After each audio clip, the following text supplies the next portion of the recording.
Okay, well, back to it. Really fun, interesting day yesterday, and today is just back to normal, huh? Isn't that life? Isn't that life? Hello, everybody. Wolfram, thank you. 3 months. Wow. Oh, I don't have my glasses on. I'm gonna look naked. There we go. Boo Boo's almost healed. Almost.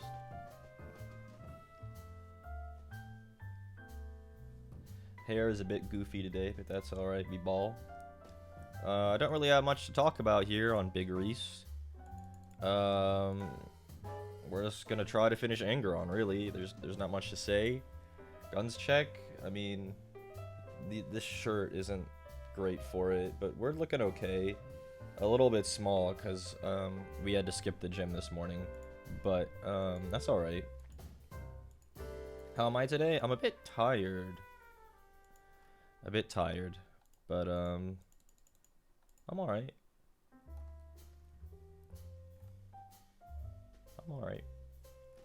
I had to go on a quest for paints, and we'll talk to that after I swap over. Am I still feeling sick? Not really. At least I don't think so.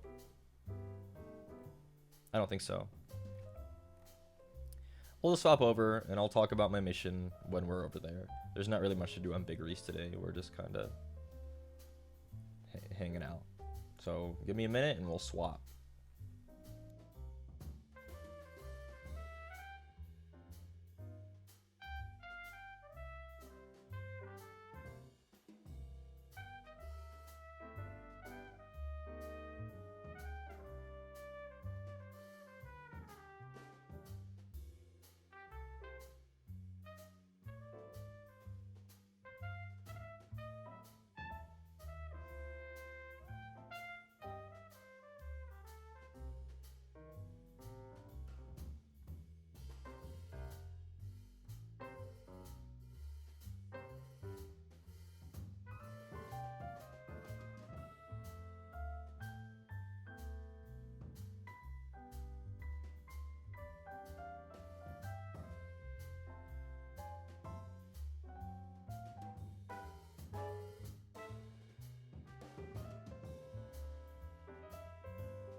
Okay.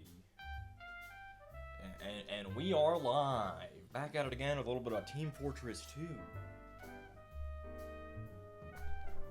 For some reason, it's only been a day, but I've already feel like it's been a while since I was here. I don't know.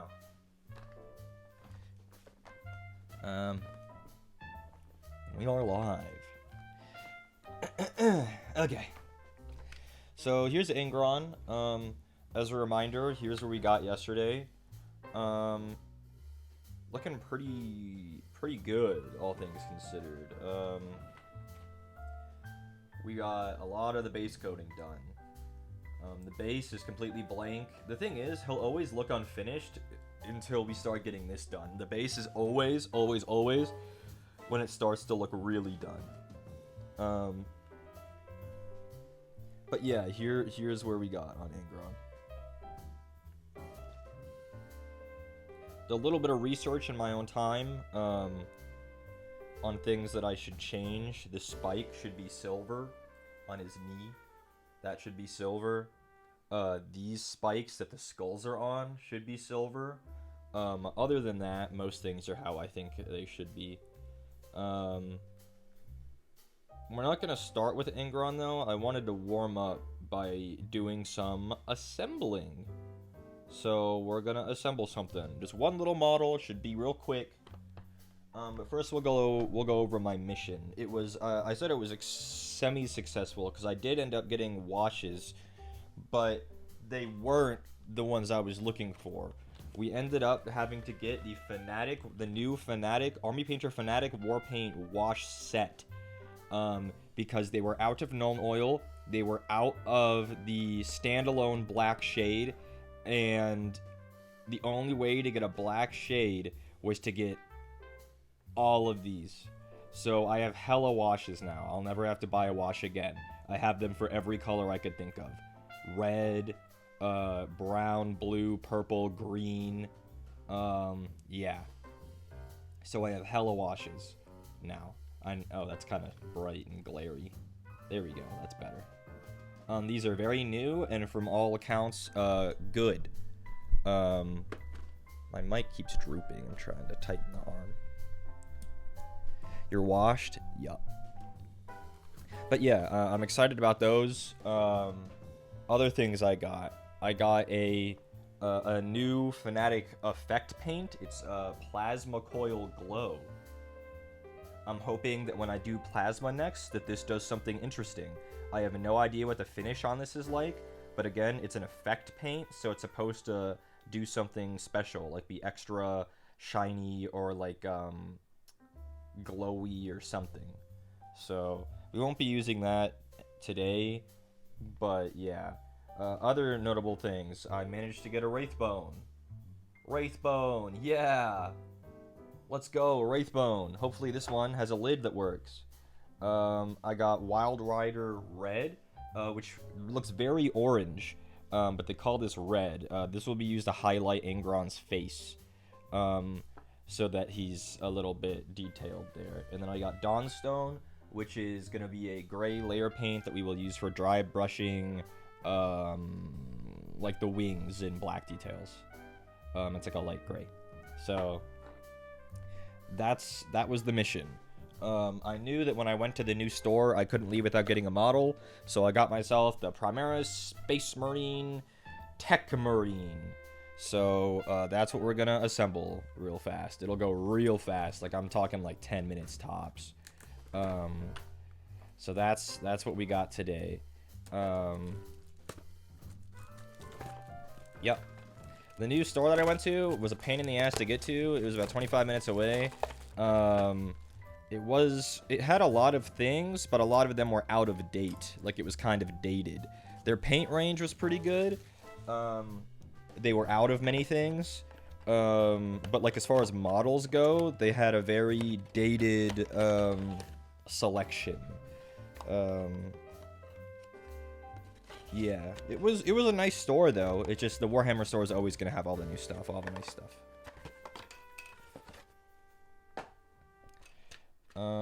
But yeah, we're just gonna put together a Tech Marine, I guess.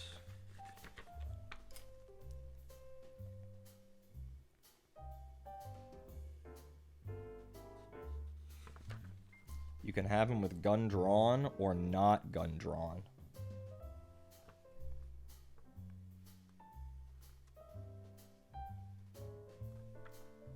Surely you want gun drawn, right? But actually, not gun drawn looks kind of cool.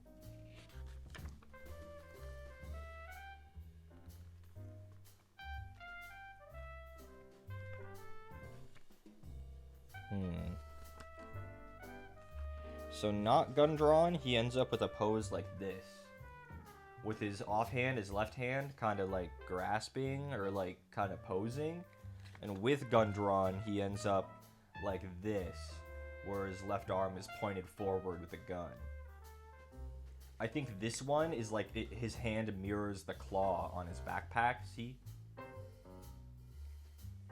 We'll just start assembling and see how we're feeling about it, I guess.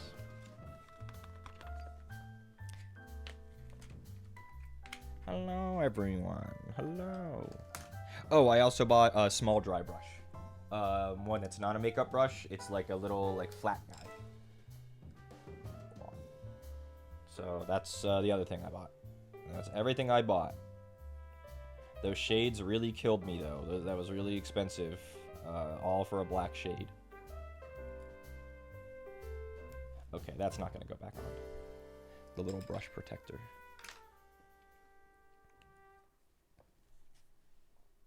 But yeah, I did want to warm up before we started today, so I can just get in the right mindset, you know, the hobbying mind. So we're just gonna assemble this guy, this Primaris Tech Marine. He was on the throne, so I did want him, and I just bought him myself and took him off of there. It would have been cheaper through Throne, and not just because I didn't have to pay for it, but just because the prices on Amazon, ironically, tend to be better than the prices in a store. But then you're not supporting a store. So, I don't know. It's weird.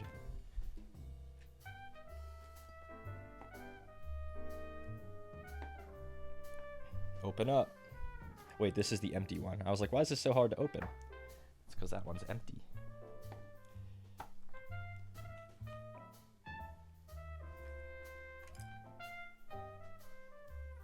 So how's everyone's Wednesday? We good?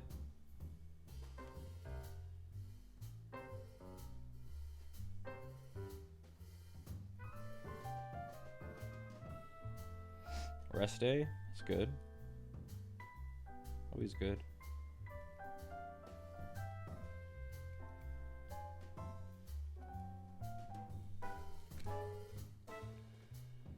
Big EP?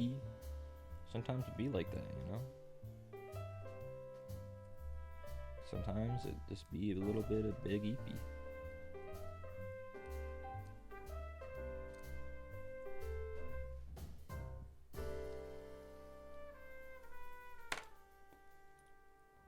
Need to get back to working out, but your sleep schedule is messed up? You might just have to pull off the band-aid. Before you work out, chug an entire monster to wake yourself up and stay up all day. Fixing sleep schedules is hard though, I get it. Been a very busy day for you? Is that good or bad?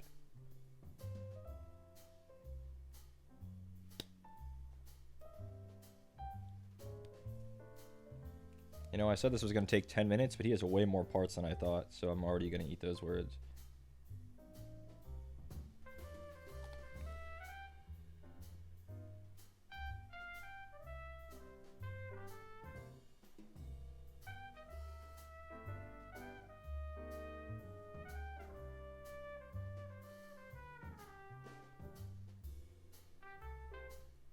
Trying to find the way this sits. It's kind of interesting. Probably like this. Kind of horrible, but I have D&D soon. I'm gonna drink. Well, that's alright. Your day will get better then. I hope. D&D should be fun. It's bad, but we ball. Sometimes it's all you can do.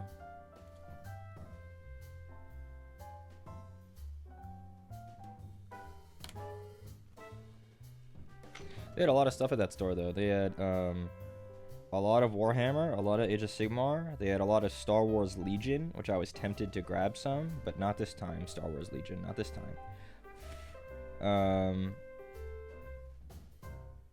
What else? A lot of Song of Ice and Fire minis. A lot of D&D minis, but the D&D, like, official Wizards of the Coast minis are dog water. Never buy those.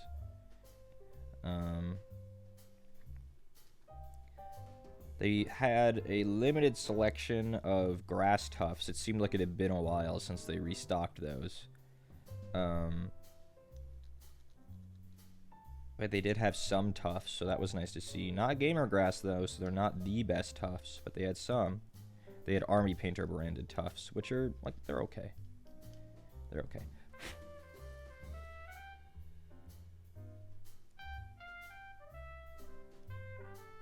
It was just like I said, the store was very dated. They had a really big selection, but it looked like they were out of a bunch of stuff that they hadn't yet restocked. And just didn't have a ton of, like they had, like, one Space Marine character, and it was, like, this guy. You know, like, they just didn't have a big selection of things. Which is to be expected sometimes. It was a pretty big store, so it was kind of surprising. I was really happy when I first walked in there because I was like, dang, this place is awesome. And the more I looked, I was like, nah, it's kind of disappointing actually.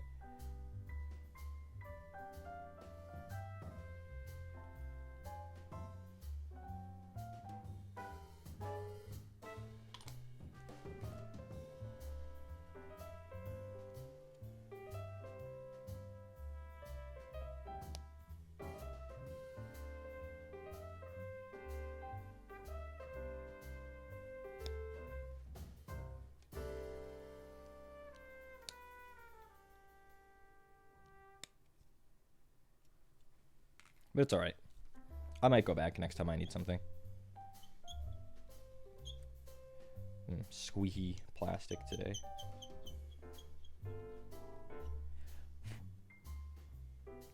A wee ball with the squeaky plastic.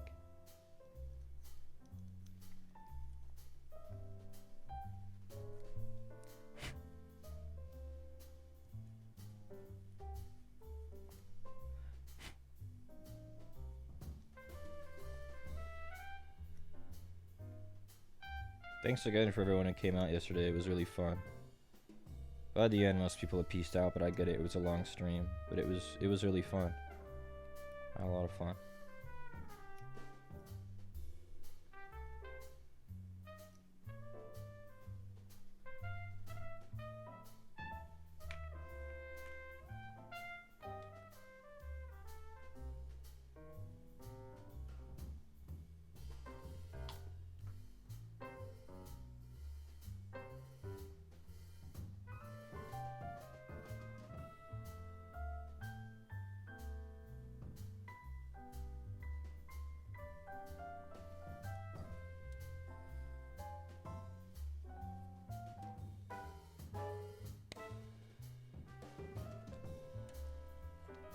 Fell asleep? That's alright. Maybe we have to have that cake? I actually haven't yet. Tonight, maybe. Yesterday, I kind of ended stream and just kind of winded out of the RuneScape and then went to sleep. Like, that was my whole day yesterday, that stream.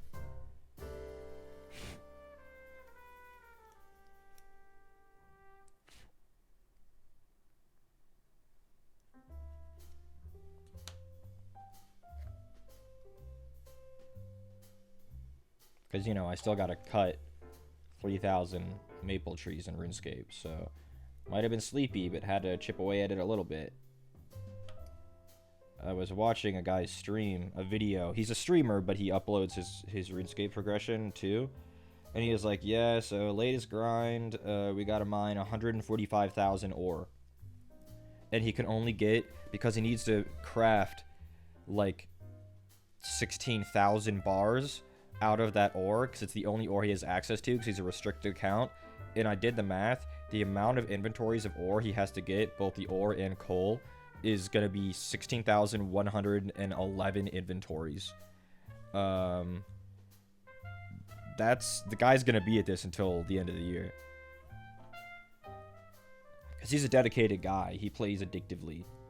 But, like, it's not going to be fast getting that much. You're like the Onceler. Can you elaborate on that for me? Before I get really insulted?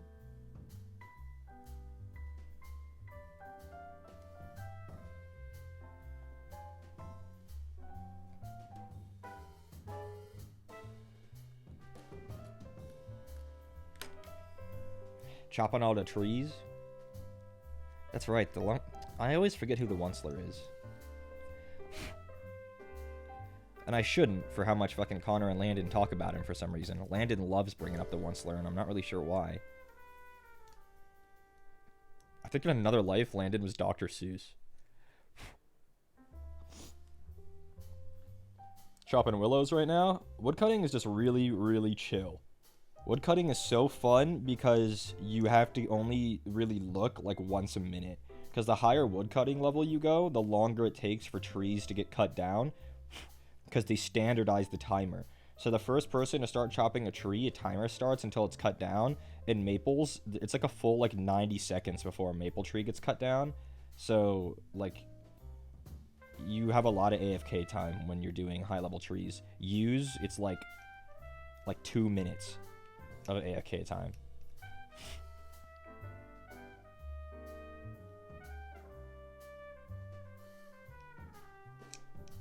A little bit of mold lines on this, so I'm just trying to scrape them off.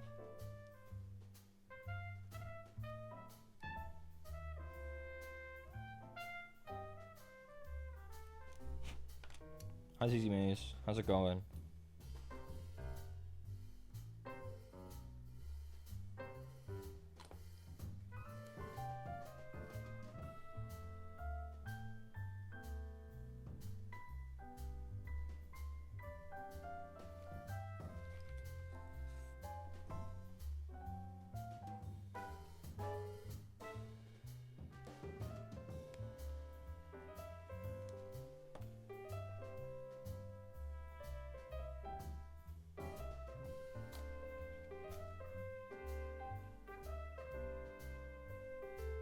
Of course he has little pouches.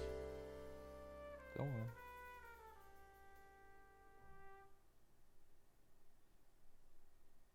Like this? No, higher up. They go like up here. Really? Did they connect to anything later? What am I making? This is a Primaris Tech Marine. No, they don't connect to anything later. You just gotta make sure they're back there. Really? It looks funky, the placement of it.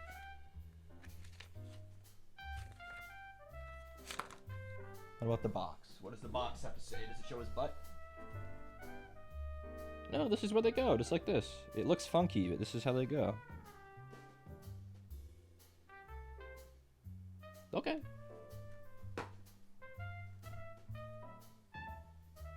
It's not gold on screen. I see it as gold. Oh, in the chat, I see. On the stream chat. Yeah, that's unfortunate, huh?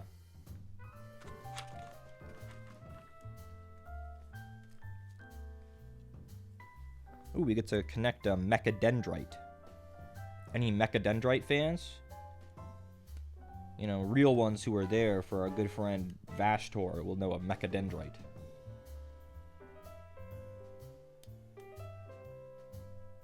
This dude is especially smaller than usual, or is it just that far away? It's far away.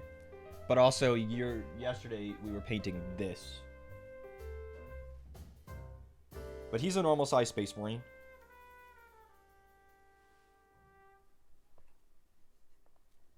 Don't worry, Angron will come back. We're just warming up by doing some assembly.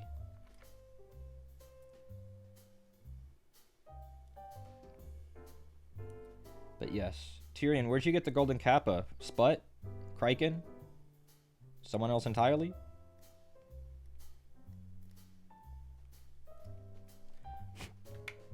Chief, perhaps?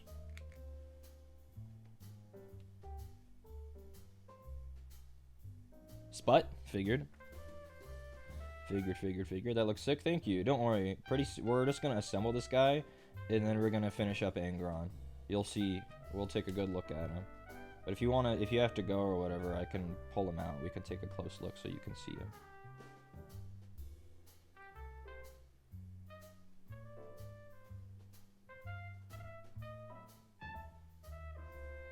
Oh, this is an evil joint.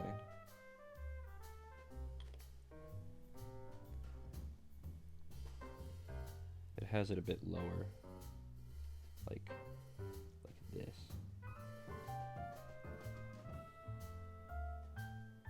Stop and say hi while I pack for TwitchCon. Your flight is in 11 hours. That's plenty of time to pack. 11 hours. This is hard to get to go. Also, I missed a mold line. I should at least try to get it.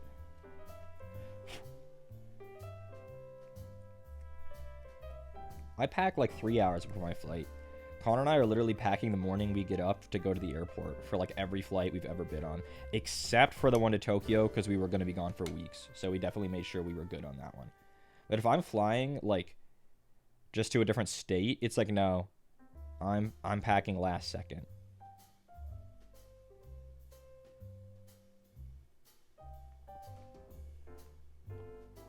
You don't pack makeup and cosplays? What do you know? Huh? What do you know? Ever heard of Jessica Negri? That's me.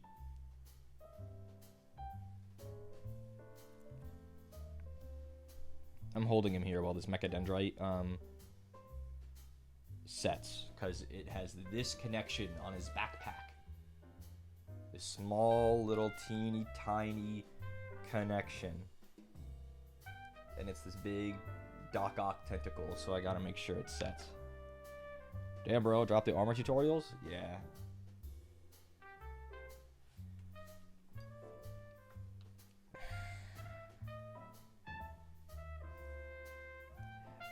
Something about Tech Marines is every Tech Marine, they have a little bit of a study abroad program where they go and study amongst the Mechanicus cult on Mars, and to show their allegiance, or I guess their brothership, their brotherhood, their kinship, that's the word I was looking for, with Mars, they paint their armor red, and I think I'm gonna break that rule and paint this guy yellow anyway, and just give him like a red shoulder pad. What's there to do at TwitchCon? Never been? Hello, I'm streaming.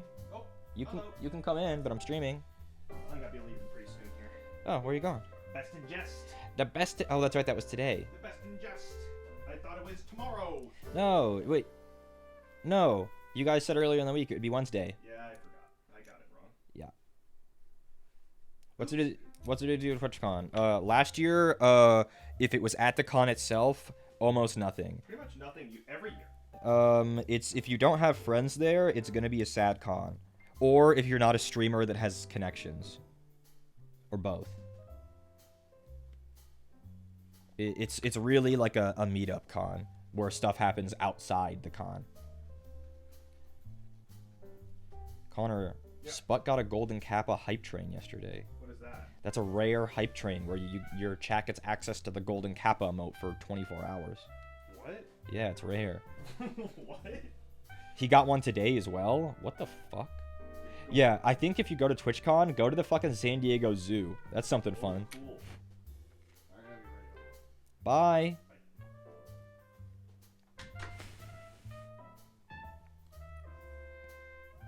Wait, what?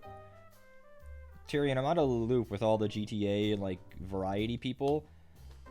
What's going on with Sput where he's getting a bunch of hype trains? Is that normal for him? Is Sput popping off?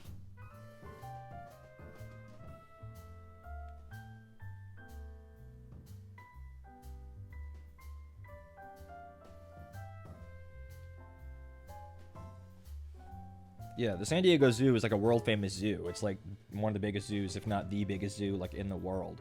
So if you love zoos and you're going to TwitchCon, definitely go there. Hell, I would go even if you don't love zoos. That's something fun.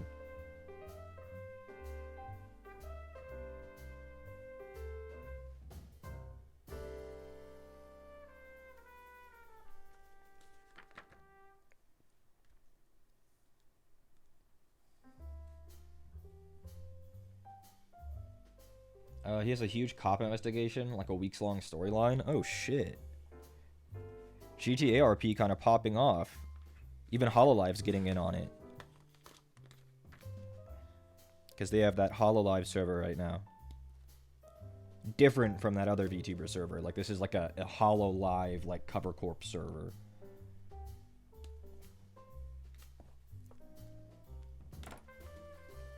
VTRP was very funny. There was a lot of funny stuff going on that shit.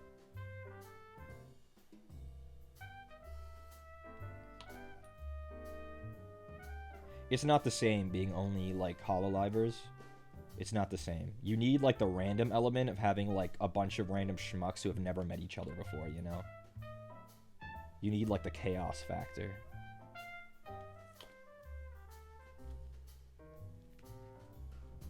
Oh, I like this. They almost never do this when you have a basing element. They have an aerial view, see? They have an aerial view of how it's supposed to look, so then you can take your base and be like, did I put that on right? Because sometimes they just say, okay, put it on, and you never know exactly where.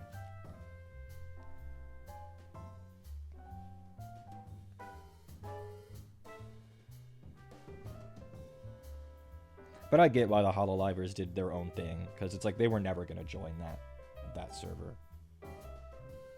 You know, it's too volatile for them. There's too many variables. Hello, Serve. Off topic, but what's my stream setup? I wouldn't say that's off topic. We're streaming. I have a computer, and I have how does he go on here? I'm struggling to find it. And I have a camera, and hold on, I'm struggling. I am struggling. His little bolter's coming off. But yeah, I have one computer, and then I have a camera that I connected the computer via an Elgato capture card. Wow, why is this so hard to do? And OBS just recognizes the capture card as a camera, and then that's how I get this. Why didn't he want to go? I don't understand. Where does this other foot go? It doesn't, it's not on the, yeah. Huh.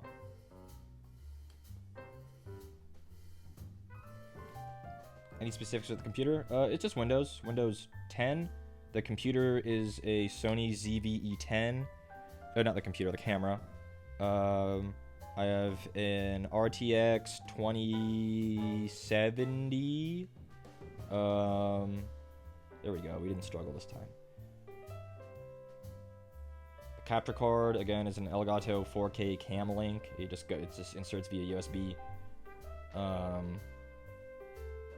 have a Shure SM7B microphone, a Scarlett mixer, like a Scarlett 2i2 or whatever they're called mixer. It's a pretty cheap mixer. It's no fucking stupid ass, what the fuck do they call it? What's that dog shit mixer that everyone uses? The one that got discontinued, and it's this giant honking thing with like DJ dials and stuff.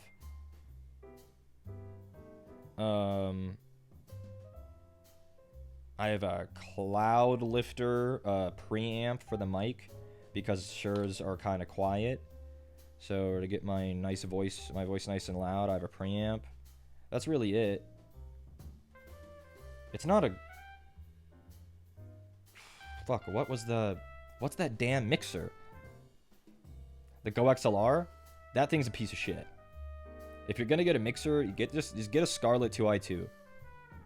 It's like $200 or $300 cheaper and does the exact same thing. You don't need all the bells and whistles of a Go XLR mixer. You don't. It's being sold, but the software is not updated anymore. Yeah. That's fuck, what am I trying to think of what it's called? Obsolete. It's dead. Phased out, maybe? It's sunset. They sunset the Go XLR software. The setup is in the gift receive portion of the throne. Some of it is, yeah. The camera and a lot of the camera bits are in there. I really have to hold this guy to make sure that he stays glued.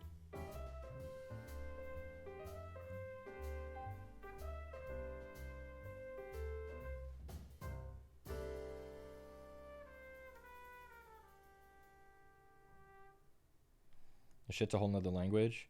The thing is, almost every streamer has like an identical setup. So like, if you go into like Hazumi's chat, she would say a ton of the same stuff. Yeah, so I have a Shure SM7B, I have a Go XLR mixer, you know, it's all the same. It's all the same. Every streamer is the exact same. Everybody's got the exact same shit. I'm just waiting for his feet to dry before I mess with him some more. He can probably stand up now, and I can start gluing some sub-assemblies. Oh, this is where we get to decide. Do we want gun out or gun not out?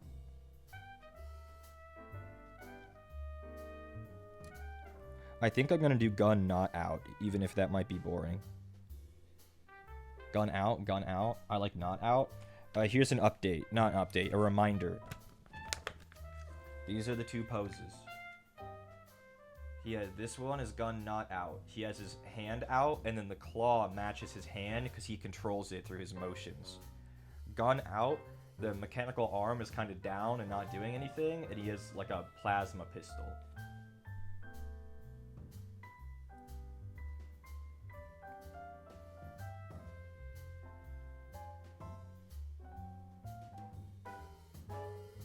I kind of like him not having the gun.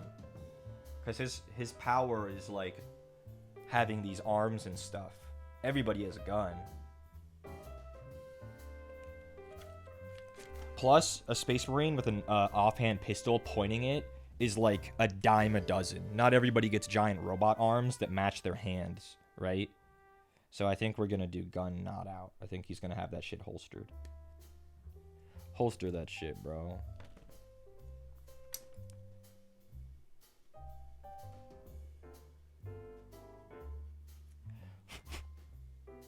This guy will service all the dreadnoughts that we have. He's a tech marine. If you have a lot of dreadnoughts, you want one or even two of these in your army to heal them, to keep them in the fight. They buff vehicles, these guys. Dreadnoughts count as a vehicle, which is always funny.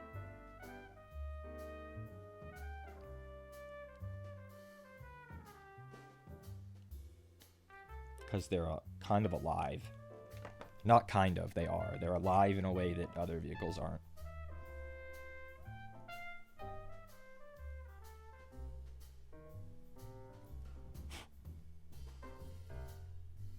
Dreadnoughts are also commonly like the oldest members of the chapter, so they're always like treated very well. The thing about making video, not streaming content, is trying to figure out the basics and if there's any crossover in terms of equipment. But look, what kind of video? Like, do you need a camera? Or is it video like recording your desktop?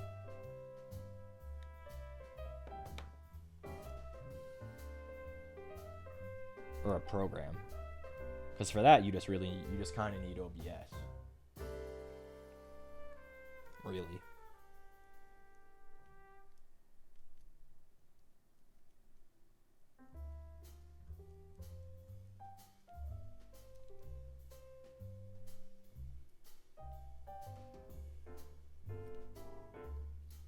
Same thing with games. OBS kind of functions as a recording software if you wanted to.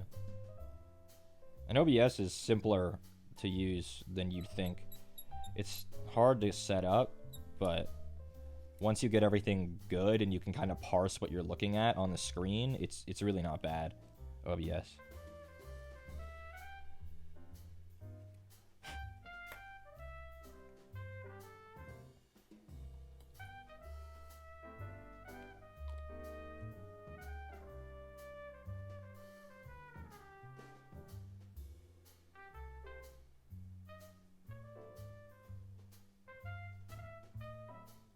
All animated, but recording vocals in After Effects, other editing software. Yeah, that's more of a Connor question, because this is basically the extent of my setup. Is like I do hand cam stuff, you know. But he would know because he used to do a lot more stuff like on. He seemed kind of wobbly. No, he wasn't. I thought he seemed wobbly, but he's okay.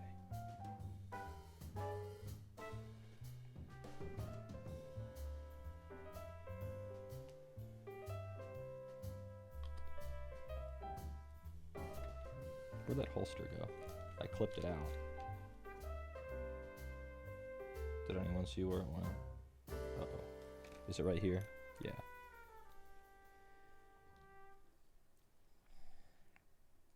It was right there.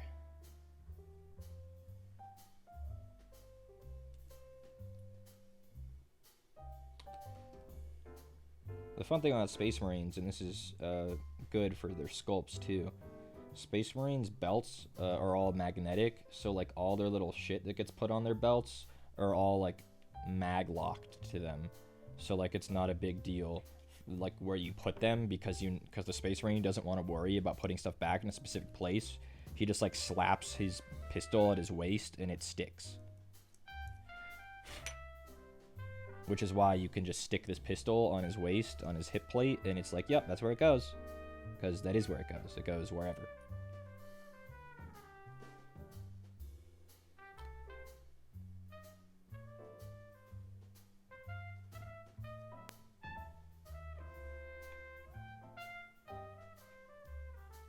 Isn't that how Batman's belt works? I have no idea. Wouldn't be surprised, though.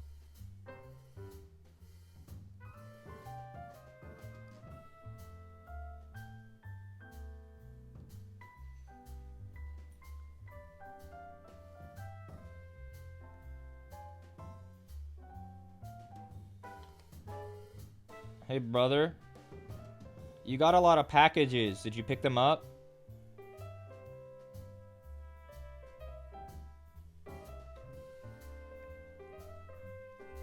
Yep. I said you got a lot of packages. Did you get them? When? Today. I got like 2 or 3 emails that stuff was delivered. I got 2. Yeah, maybe that was it. Like, because I never saw them. I just know they got delivered. That's what I'm talking about.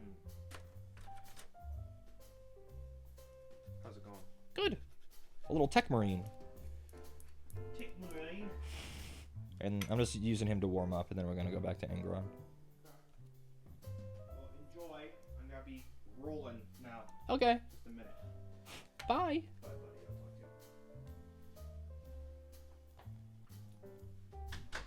I'll talk to you. I would be too scared to paint and glue with a ring on, but it looks nice. Thank you.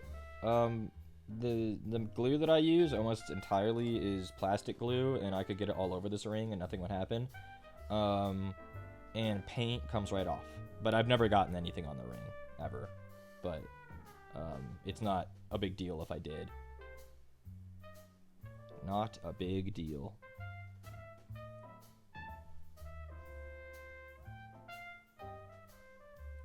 This goofy backpack of bolters keeps I'm out of slipping. toothpaste. Oh yes, you're still out of toothpaste.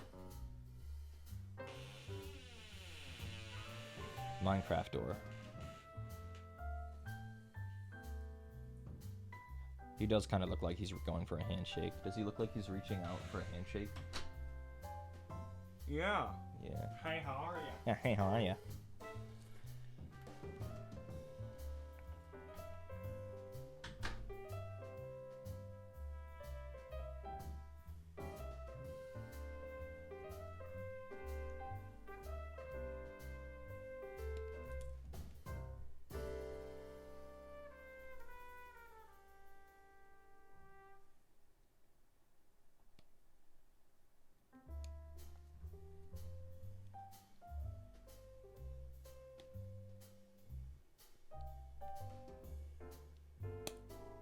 That was a thick bit.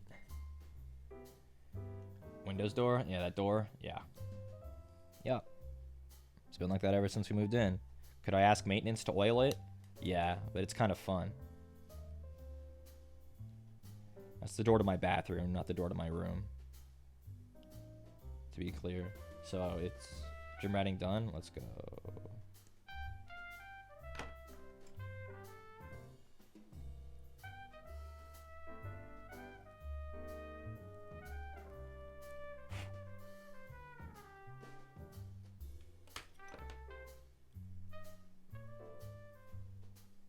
Serve, did you go to the gym before all of us were doing our gym arc, or did you start, like, when all of us did? Because you really, like, taken to it, I feel. Which, good. Good. I was inspired. Let's go.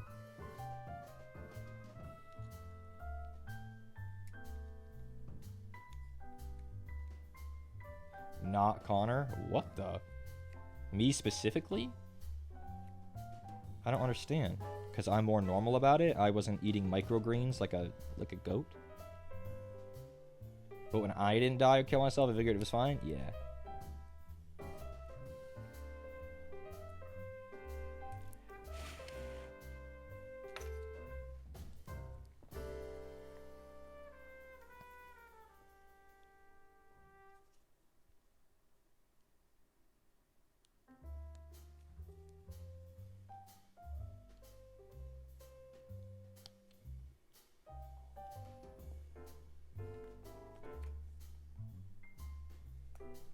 Microgreens arc was funny. He would like buy a Chipotle burrito and then he'd open it up and throw a handful of microgreens or whatever in there from the fridge and then close it back up. He'd get a burrito bowl, he'd throw some microgreens in.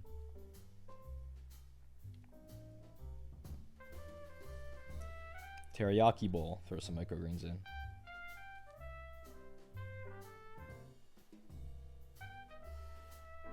I mean, it's definitely not bad for you at all, but it's like,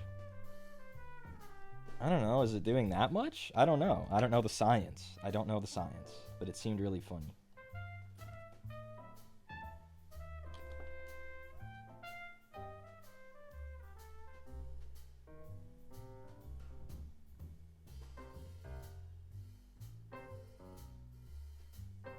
Another finicky piece.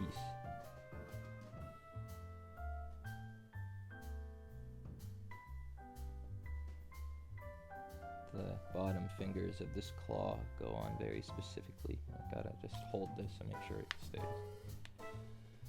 Got inspo from y'all after recovering from surgery. I'm down 30 pounds. Wait, that's actually crazy. Since May? That's really fast. Good for you. That's crazy. Good shit. I'm not down much weight at all, which is fine. That wasn't really the goal. If anything, the goal is to gain weight, but like healthy weight, like through muscle and things. Because I was a skinny little fuck.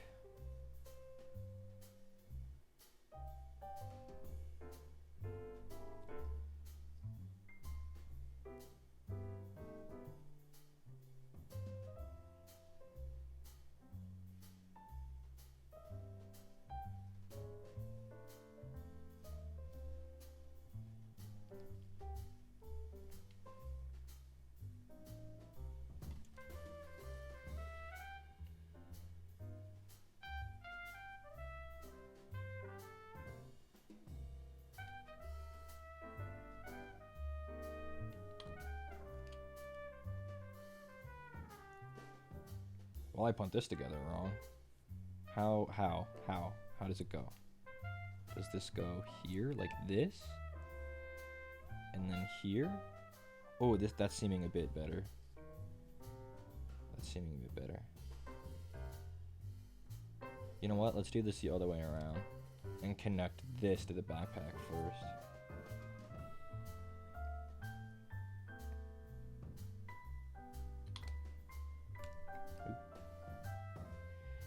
This connects to the backpack here.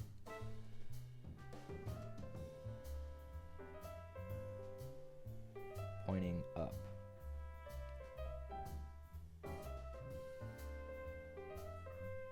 Like that. That shoulder pad's kind of in the way. Only a little. It made it. It made it. And then the arm connects like this. No? Why does it seem wrong? Why does it seem like the arm comes so far off the base when I do it that way?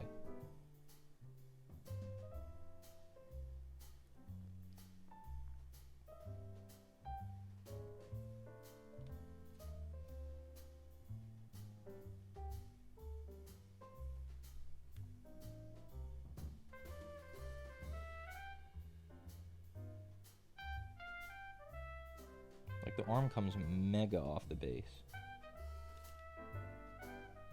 And also, this fucking shoulder pad is in the way. There's something. I don't know. This doesn't want to go on right. Healthy weight gain tips. More protein. More protein. More fiber. Go to the gym. Gain weight through muscle.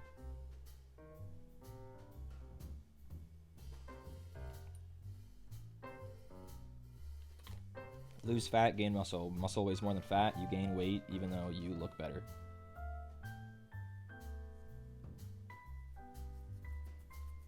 Yeah, cleaner carbs.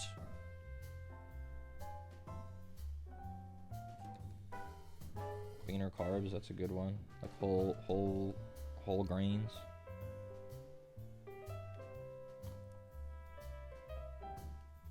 Eat vegan? Well, that's a bit too far for me. You wouldn't catch me doing that, but you could.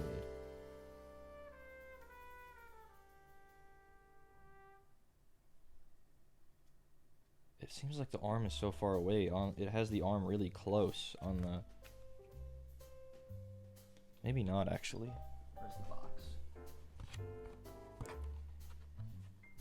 No, it does have the arm closer. It has it this angle, and the arm is a tad closer. How? Like this? Just adjust the angle just a little?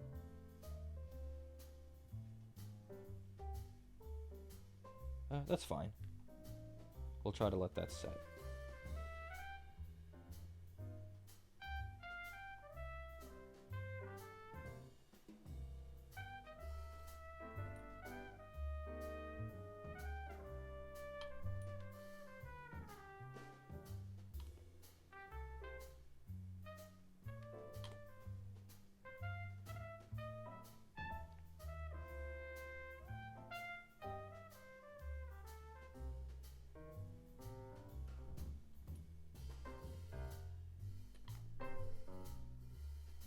Okay, that seems like it's going. Sorry, Angron, I just hit you with a box.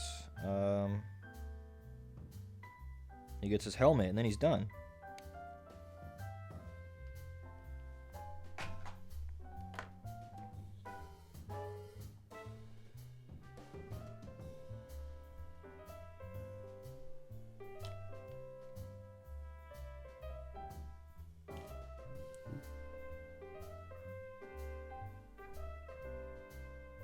Alrighty.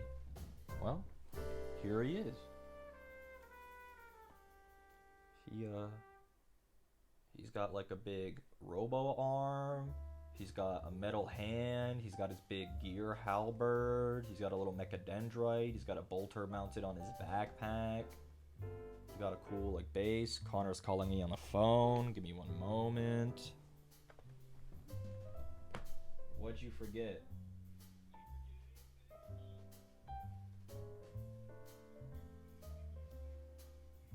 Yeah, I can do that. Okay, enjoy recording. Bye. He thought he might have left a candle lit. So I'm just gonna go double check. BRB.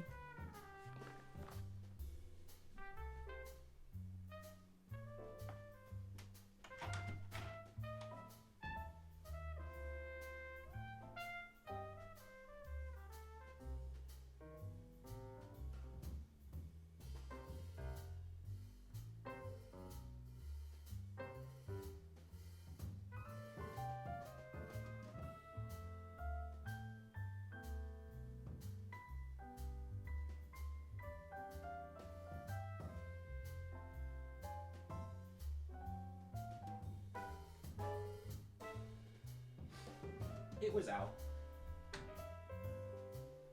The candle. It was out. Okay, so that's a nice little warm-up. Got our hands warmed up. We got a little Tech Marine here. He's very fun. I feel like this is the way they wanted him assembled, but I feel like he's too far forward on the base. I mean, I could pry him off and put him further back, but this is the way they want him. Sorry I missed the anniversary stream. It's alright, buddy. It's alright. No, I guess he's centered. It just his pose makes him look really far forward. How's it going? It's alright.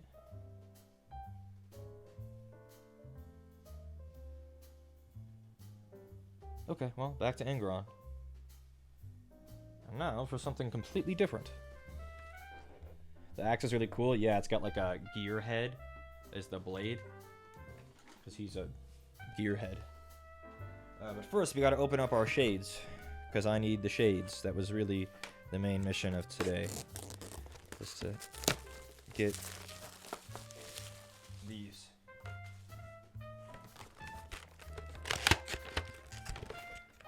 Again, these are the new Army Painter Fanatic shades. Yeah. Oh, it comes with some stickers. Anybody want some stickers?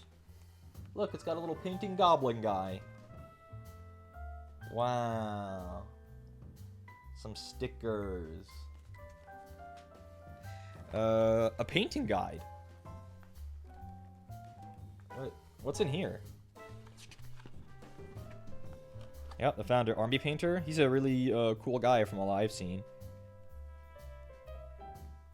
The Army Painter is all about painting armies. Spray, paint, dip them in an Army Painter wash. Yup. Speed paint them. Done. Yup. Yup. Look at all these people painting armies. They're employed by the Army Painter. Target lock laser line. What the hell? Marker light laser pointer. A rangefinder tape measure. The new range. Warpaint's Fanatic. This, if I was a painter that didn't use speed paints, these are apparently really good. But look how fucking many paints there are. It's because they're in, they have this thing, they call them triads. You have your blacks / deep grays, which come in the 3s. And then you have your 3 light grays. And then you have your gray tans, then your off whites. And like, they're come in pairs. So this will be your shadow. This is your midtone, or 3s. Shadow, midtone, highlight. And you know it all instantly because they're grouped together like that. They're made to work in 3s. But yes. Those paints are apparently really good. I've heard. And they have preloaded mixing balls. Oh, here we go. These are familiar. These are all the speed paints. All the paints that I have in my little thing over there.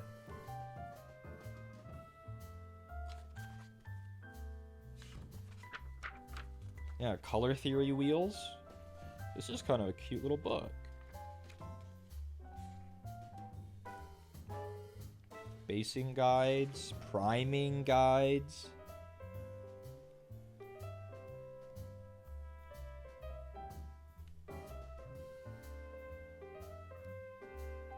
Base coating, like this really is just a painting guide. Airbrush guide, wash guide.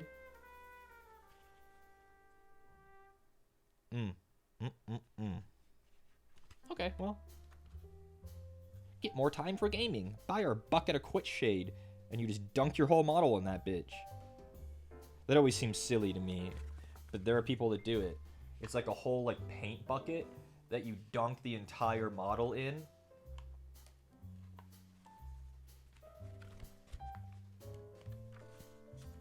Dry brushing guide, that's fun. Some effect paints. Tufts. Yup. Wow. Thanks, Army Painter. Oh, new paint range. Army Painter Fanatic. Jesus. That sure is a lot. That whole set, if I wanted every paint on that list, cost $750.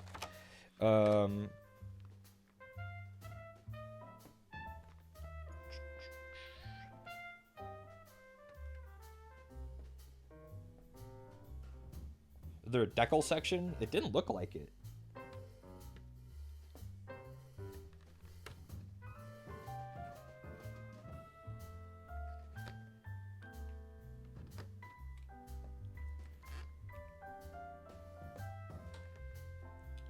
Alrighty, well, so, we don't have to worry about most of these today, but this one is a black shade, dark tone. Strong tone is, kind of a Agrax Earthshade stand-in. It's like a deep brown. Soft tone, I'm not sure what the stand-in here would be, but it's kind of a light brown. Light tone is like a tan. Sepia, that is self-explanatory. Dark red, red tone. Military shade is green. Dark blue, purple, and skin shade. I imagine a lot of the Warhammer decals are trademarked. Yeah, but people just put them on Etsy anyway and call them, like, instead of Imperial Fist, it would be called, like, Knightly Fist, or Space Knights Fist decals, or hand decals or something.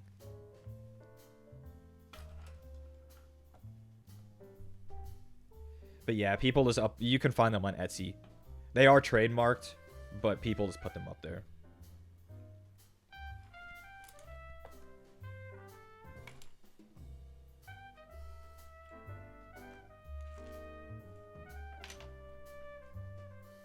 Okay, well, we don't have to worry about most of those shades. Knightly Fist is really crazy. Yup.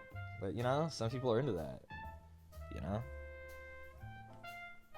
Let's get our big bitch out here. We still have a few more base coating things and cleanup things to do, but here he is, back at it again with the white vans. This Wraithbone is sounding a lot less thick than my other one. It's about the same. Maybe not. It does look a little runnier the more I look at it. I should call her, Cerulean, you like men. And that's alright.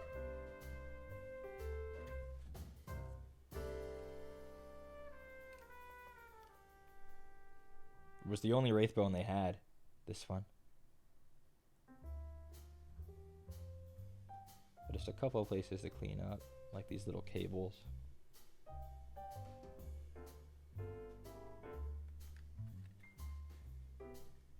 And then we can start base coating, like this thing. See this thing? How I got red all over it because I was being a messy bitch. They used to call me that at Chick-fil-A for some reason, that I was a messy bitch. And I said, what do you mean? They're like, well, with your relationships. And I said, what relationships? And they said, exactly. What is that supposed to mean?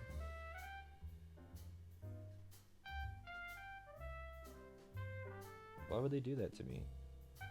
I think they just like taking the piss out of me because I was like 26 and single.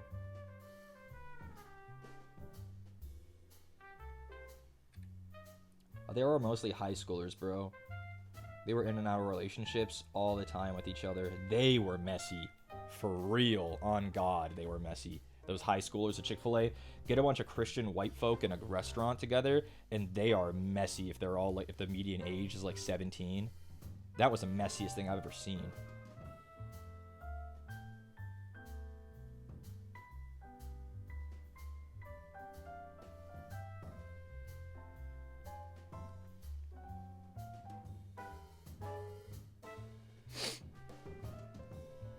Dating coworkers is crazy. They're high schoolers. No matter how much you can tell them that it's a bad idea, they don't care. They think they know better. Yeah, but I'm different. And no, it turns out they aren't actually different. They are in fact the same. His head has some silver on his skin that I'm going to try to clean up. Yeah, this is a little bit of a thinner Wraithbone, which works out. For me, at least.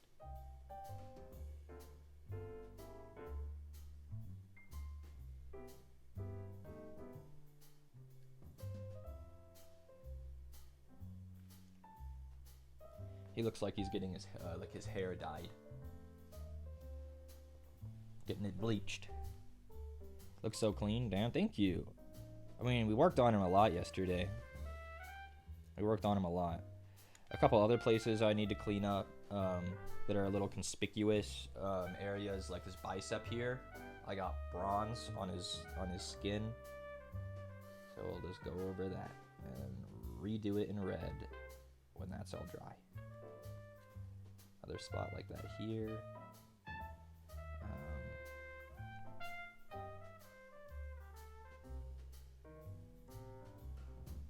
Oh, there's a spot on that same arm. You can see I got black on it. There's more cleaning. We're just cleaning up right now.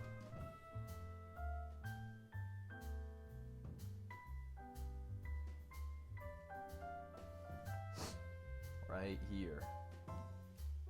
It is very hard to reach. I'm gonna be honest, because his big wings are in the way. At the underside, that's okay. Areas like this fur on his back, you can see I got splotchy.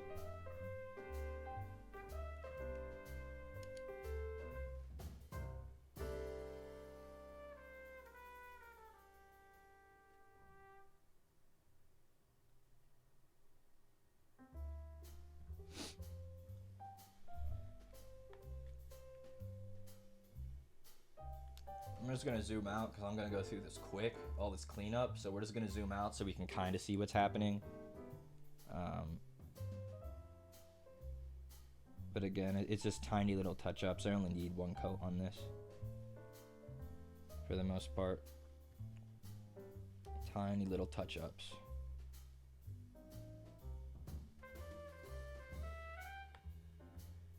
Shit, I should have gotten Black Templar while I was at that store. I didn't even think about it. I got everything I needed except for Black Templar. Mine will still last, but I'm very low on the Templar range. The Templar front. Oh, I didn't do his nails. Well, that's unfortunate for him.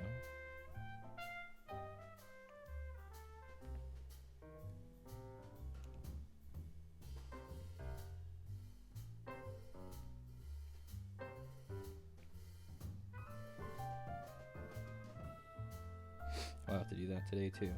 His nails.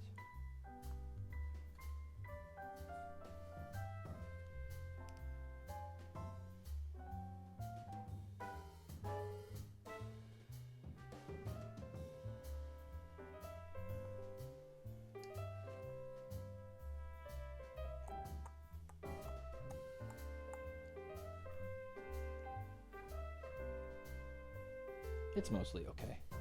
Not too much cleanup I needed to do, but I wanted to make sure I had Wraithbone for it and not white.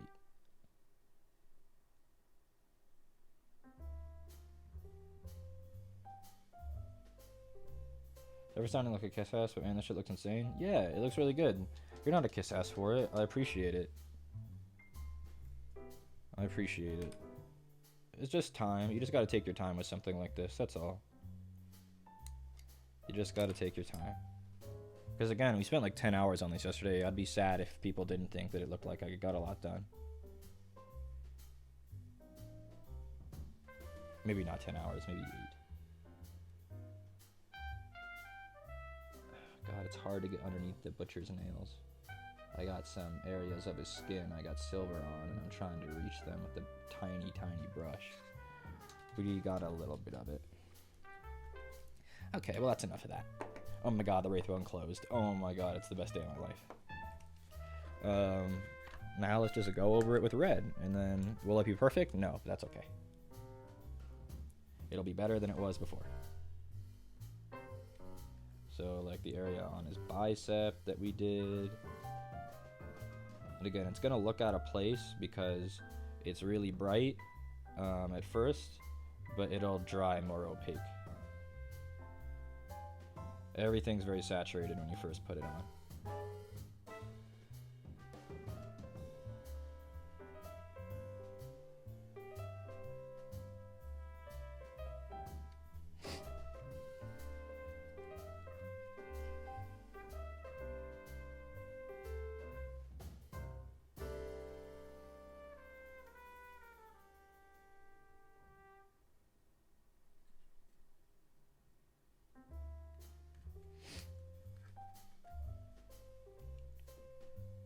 And skin tones naturally have some variation, so if it looks a little bit different,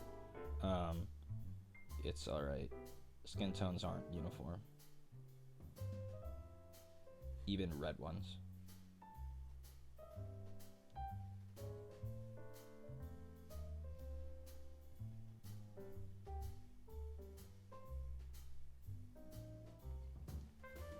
Favorite part about working on bigger projects is putting in tiny details that no one else sees but me, so seeing all this close up on such a small scale is satisfying. Yeah, you can get real close with this camera. It's a really nice camera. 4K 60, pretty good.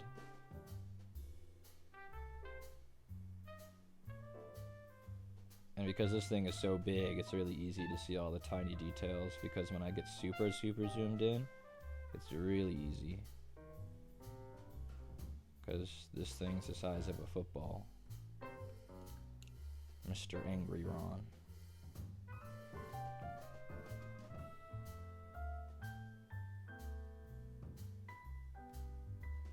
Really dig the red. For some reason, I always notice when a red shade doesn't quite look right, like in blood movies, it's either too dark or too pink. Yeah, this is a nice one. This is Contrast Blood Angels Red. It's kind of a very saturated, but a nice mid-tone red. It's not too dark, and it's not too bright. It's not ball red, because that one's super bright. But it's also not like Flesh Terror's red, which tends to be a bit dark. It's just a nice red.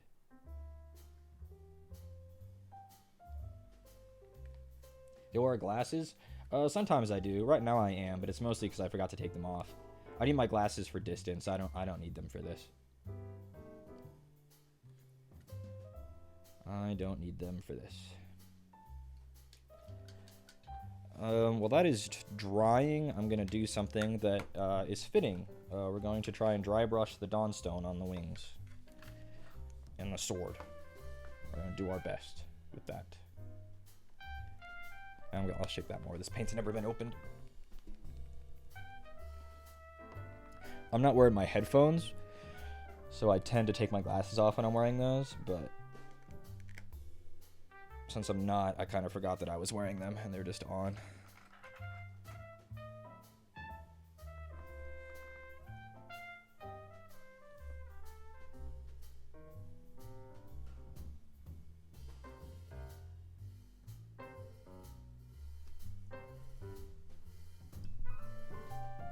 Okay, let's try it. I've never used this type of dry brush before, this kind of horizontal one.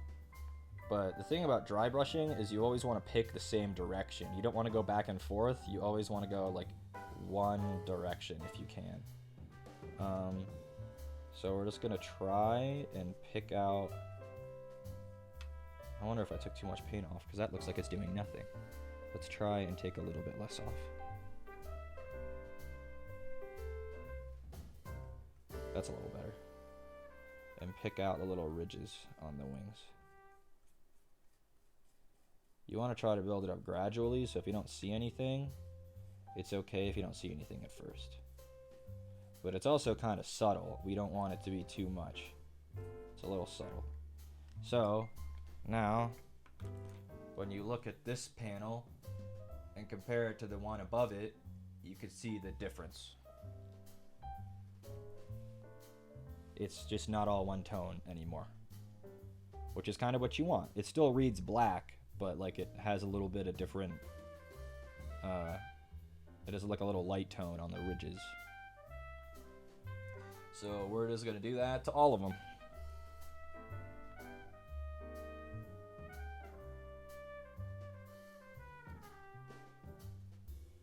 Too much paint.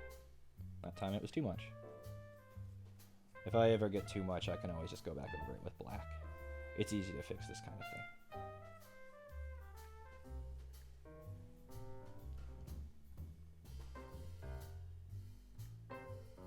Yeah, it looks more leathery now, for sure. The dry brushing is super free, and it tends to be very good results for what is effectively running a brush with no paint on it over a model for 3 seconds.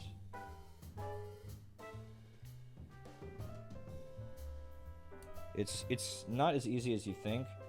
The technique is easy, but it is one of those things that you have to kind of learn how to, like how much paint is ideal. And I'm still learning, which is why I get variants. But now that that outside side is done, crystallize this in your mind, the way this looks. And then you look at this side.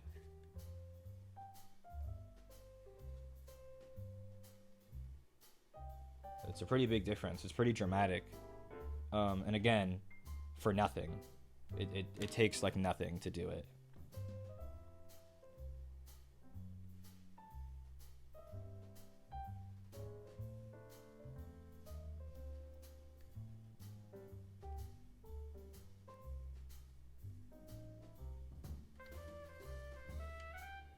Again, if you can, as much as you can, you just want to try to stick to one direction when you do it. I love Zane. But that's really all there is to it. The biggest thing you need to learn is just how much paint you should have on your brush.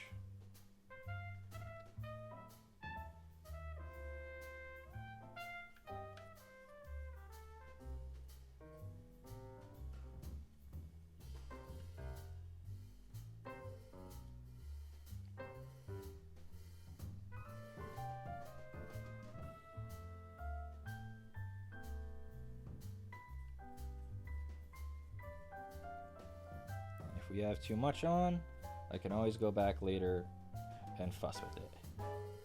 But again, this is an organic shape, so it it'll have variance and it'll be a bit messy. That's the thing about Space Marines, is you always know when a Space Marine looks messy, or like they painted and it, you know, like how when I paint I tend to get like pooling and stuff. You always know when that's happening because it's a very mechanical shape. A Space Marine's wearing ceramite armor, but these are leathery wings, so it makes sense for them to have some variance in color and finish. So for the most part, I don't think I'll have to fix any of this.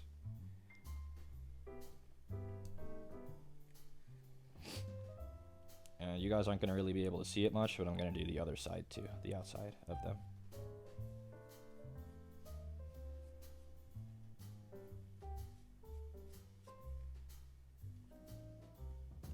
Yeah, that looks so much better already. That's crazy.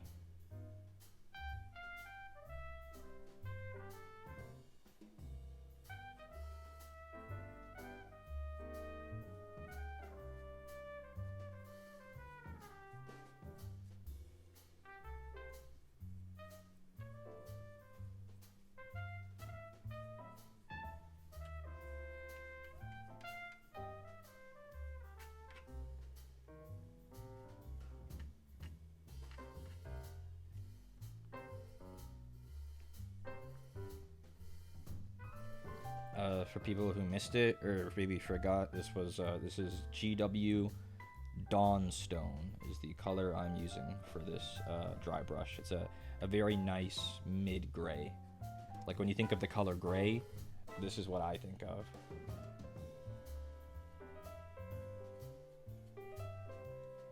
People shit on GW, but they do make good products. They make good minis and they make good paints. Yes, the paints are like at least 30% more expensive through GW than they are through any other competitor. Yes, so are the minis. But they're at least top 3 in like every category.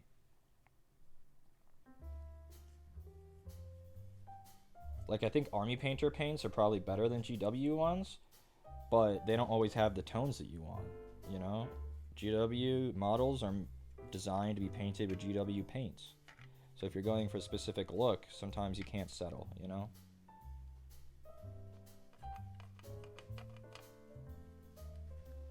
So, yeah. Now the wings are basically done with that. I think I'll pick out these claws on the wings, too. Again, always do it in one direction. I love Zane, but just a little bit. Just a little bit. Oh, I wanted to do the sword with this too. That's right, the sword. Because the sword is kind of a big, dark slab right now. But I want to try to pick out some of its fun shape. So we're just going to go over it, try to catch those edges.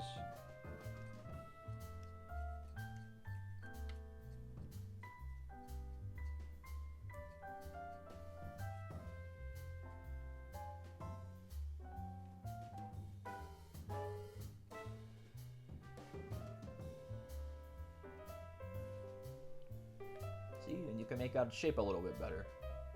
It looks sharp now, you know?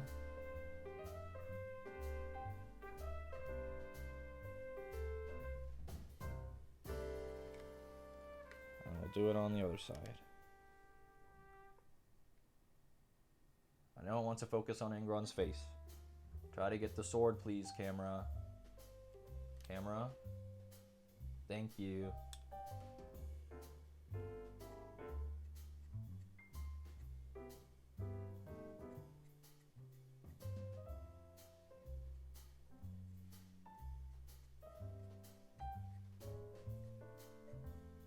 It stopped. Oh well. It is what it is.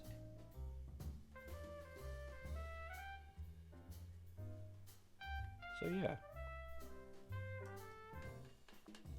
Dry brushing is very easy and gets good results. So I'm just gonna rinse my brush off to get the paint out of it so it doesn't dry with paint in it. And then we'll just leave it. I don't really need to dry brush anymore today. At least I don't think so. So good job Dawnstone and good job dry brush. That looks, again, especially on the wings, it looks really good for like no effort. Like when you see him at this angle, his viewing angle, the intended viewing angle like this, you can now see the wings and like all the texture.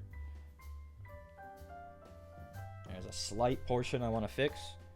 Just a very slight one. We got a little bit too much gray up here.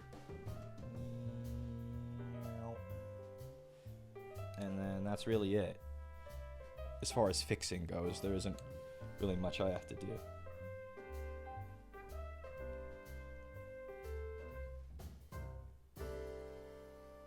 So I'm just going to try to avoid the high areas and just go over with black to kind of get rid of some of the gray coloring. Just a little bit.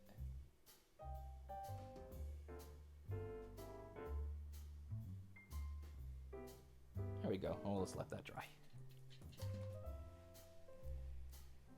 Okay, well. I wanted to do a couple more base coats. These little thingies. I don't know what they are. These little thingies. They'll just be black. I don't know what they are, but they're gonna be black.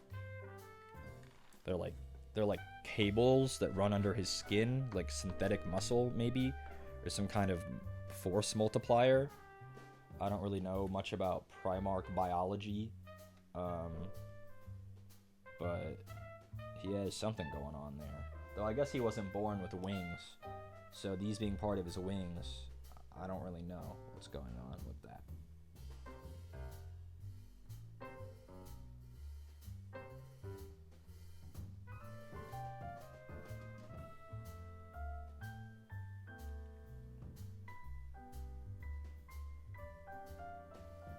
When you don't really know what color to paint something, black is rarely the wrong choice. It'll kind of just fade away when you make it black. You'll notice the texture, but you won't really kind of focus on whatever these things are. His weird tubes. He's got some on the inside of his wings too that I'm just going to try to pick out real quick.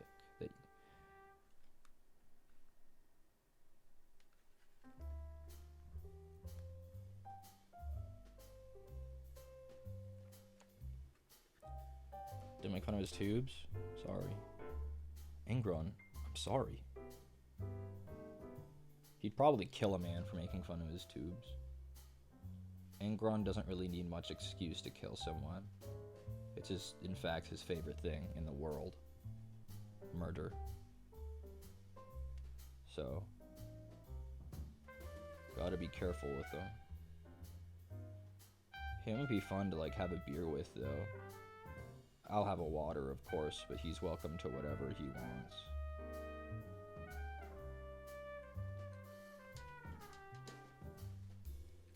Okay, I wanted to do all, like, the straps of his armor, and I was probably just gonna do those in a dark brown, like,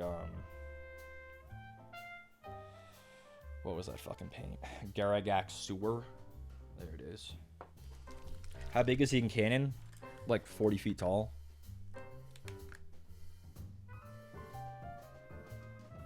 Leather look? Maybe.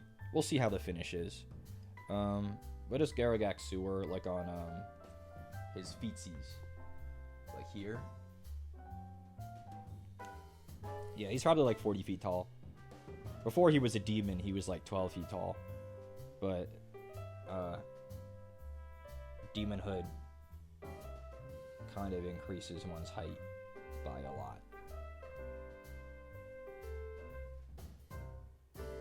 But he was never a normal human, ever. He's single?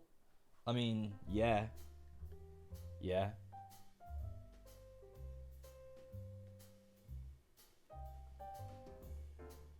Yeah, that color should be fine. I just want it to be a nice brown that's kind of, inoffensive.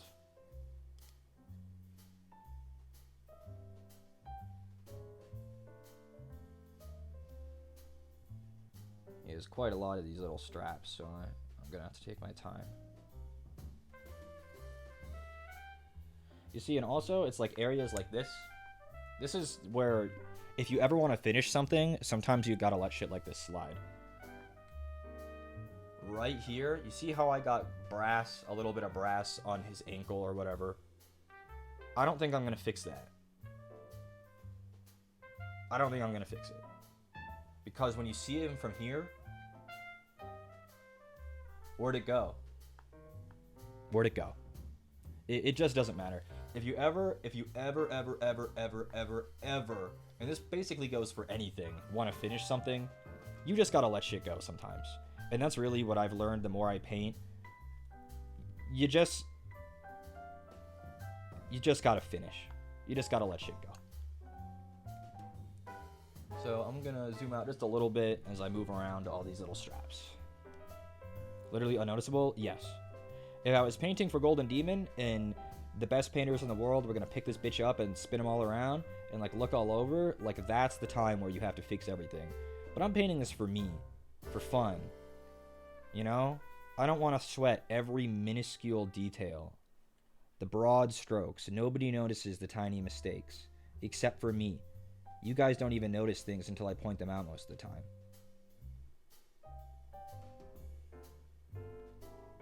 So it's just really not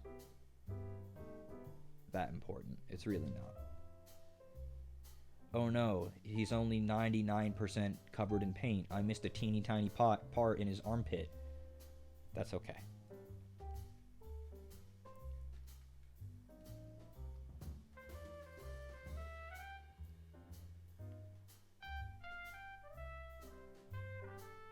I don't know, everyone always says wood when they see Angron.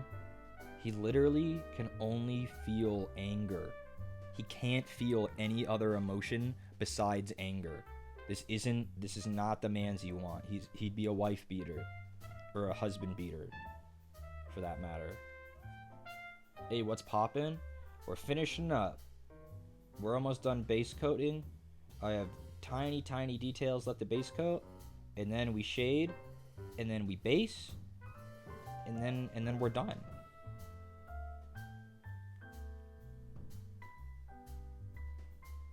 It's in the name, literally. His name is Angron. He's physically incapable of feeling any emotion besides anger. If he feels anything else, it causes him great physical pain.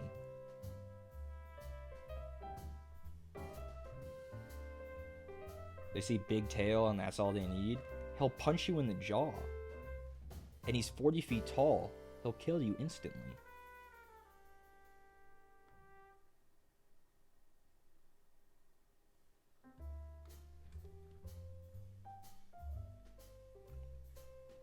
Pawn? Oh shit.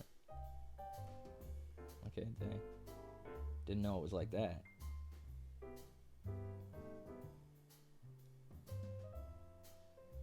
If memory serves, Corrin's holy number is 8.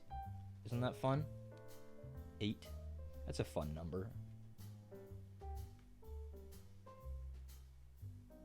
It made me think of it because Angron looks kind of like a bloodthirster, which is a greater demon of Corrin.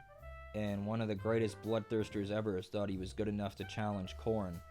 And when he did, Corrin ripped his wings off and threw him across the Immaterium, and he flew for 8 days and 8 nights. And he's banished forever.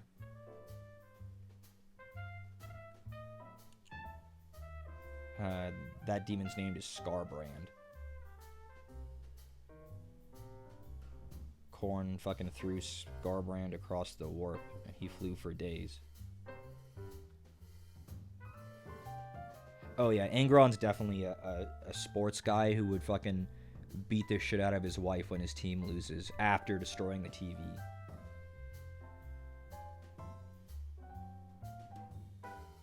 He'd go, "Come on, England!" And then they'd lose, and he'd be, "It's not coming home." And then he beats the shit out of her, unfortunately.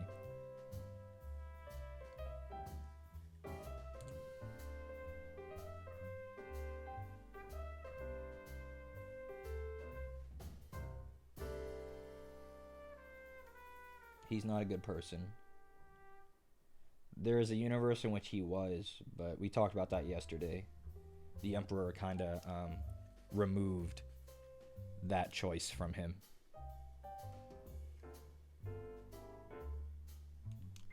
trying to get his wrist strap on this left arm here, and it's kind of hard.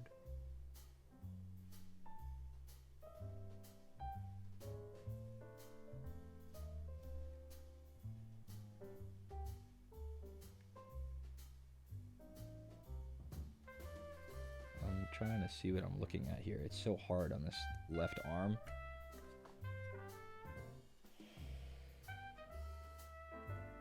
Is that skin that I didn't get, or is that something else? It might be skin. I'll just have to get it real quick.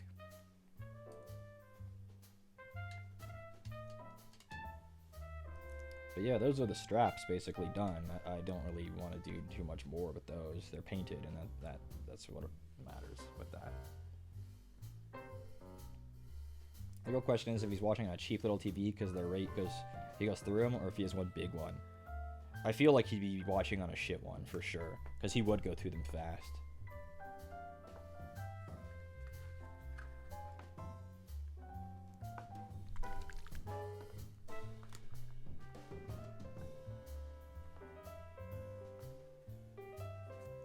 There's a teeny part of skin that I didn't get because I didn't see it yesterday up on his left hand. Or left wrist. Very teeny, teeny, teeny, tiny. And I'm just trying to get it. There we go.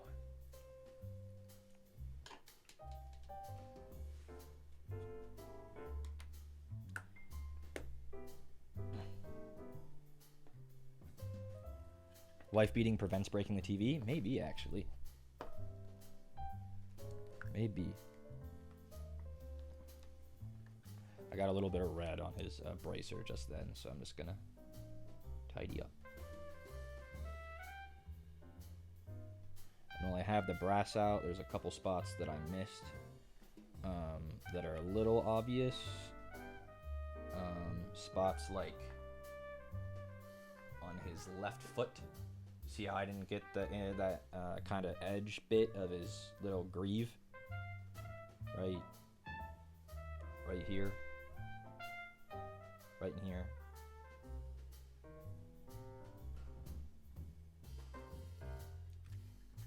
You're not going to really be able to see me fix this because I have to hold this really specifically to get to it because it's in a really awkward spot.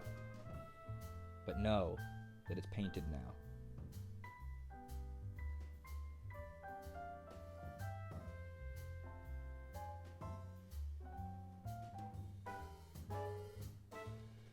I'm looking for little areas like that.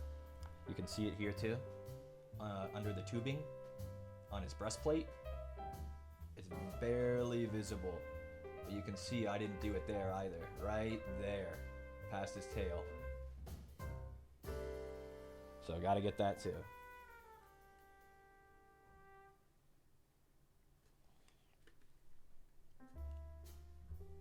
It's just little things that only I would notice. But because I noticed them, if it's something like that, I'll fix it. If it's something like, oops, got a color somewhere I wasn't supposed to, but it's just a little bit, I don't sweat that kind of stuff. But this was like literally, like this area specifically, never saw paint. And that's something I'll fix and will care about.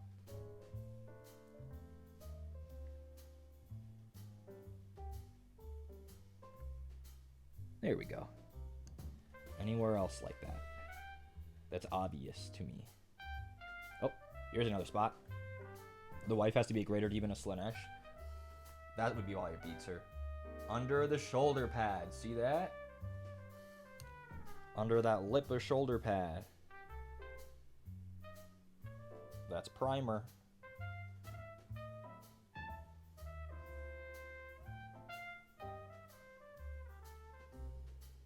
Much better.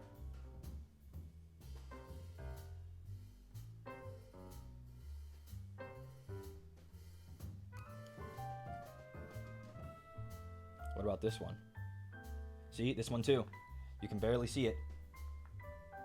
You can barely see it from this angle. There.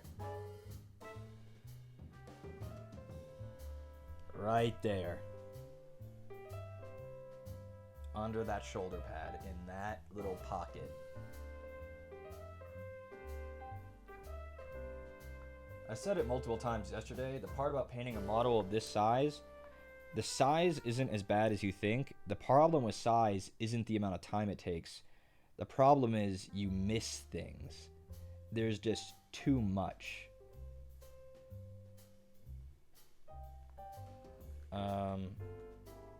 Here's another spot. On that same shoulder pad. Right here. Underneath my paintbrush. This little rim. That's primer.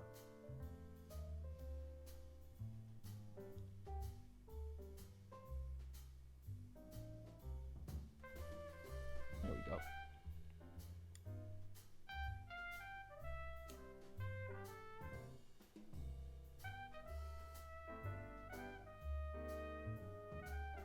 But I'm just fixing stuff like that now because we're about to spend the next hour and a half shading the brass. So I want to make sure it's done to the best of my ability and to my preferences. So we're checking all the obvious spots, yes, but we're also wanting to check all of the not obvious spots. Areas like this on his little footsie. We got red on it.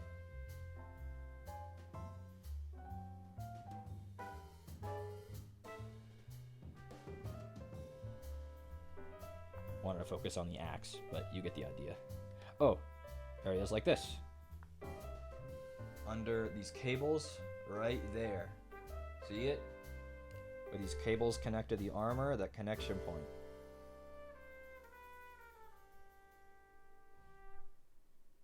Let's check the other ones like that. I bet you I didn't do those. Oh, here's another one. Right there. On the back of his breastplate.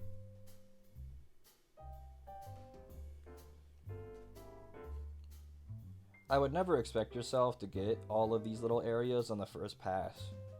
Because I worked for hours on this guy, and I'm still seeing, still finding little areas like that, you know? So that's just how it is. That's just how it's going to be, working on something like this. Oh, and now that that black is dry, you can see it up on this wing right here. How much better that looks than it did before. Just covering up a little bit of it, biting into the gray. And now it looks fine. Like, I don't have to touch that again. It was here.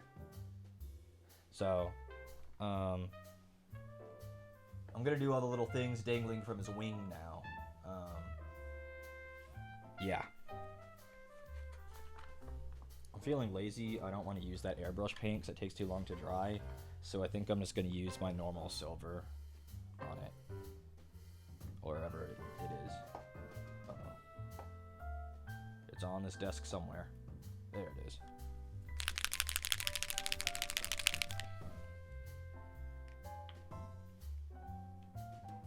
I got some red on my thumb on purpose, and I keep seeing it, and I'm like, oh my god, I'm bleeding. No, I'm not bleeding. It is merely paint.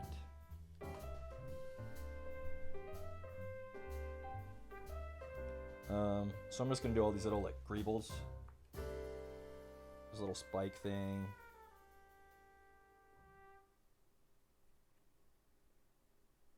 Camera really didn't like that. Fine then, we'll do it out here, huh, camera, motherfucker?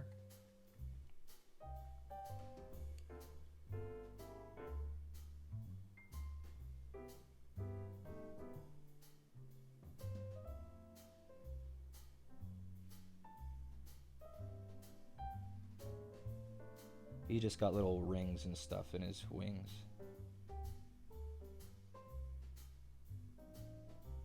He's got a lot of piercings, so you know he'll ruin your life.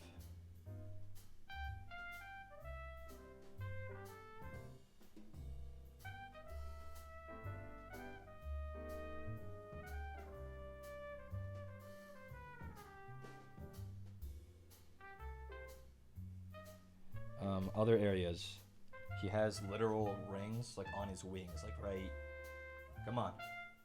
You can do it. Right there. So, if I can, I want to pick those out too.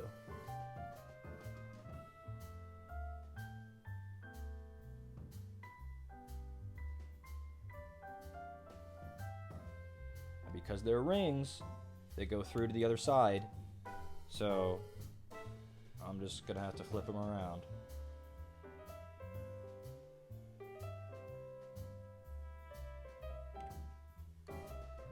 Here, I tried to, it's more obvious on this side. These.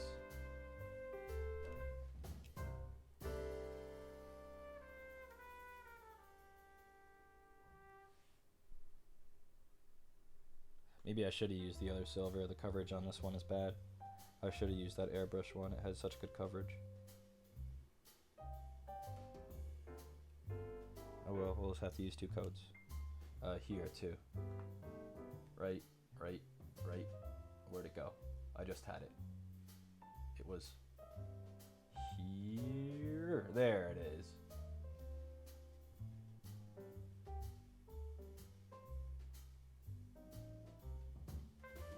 And things like that, I don't think they need to be super good or super well base coated. You barely notice them, but I want to make sure that they're painted, that's all.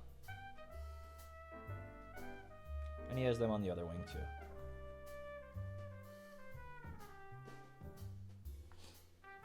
See?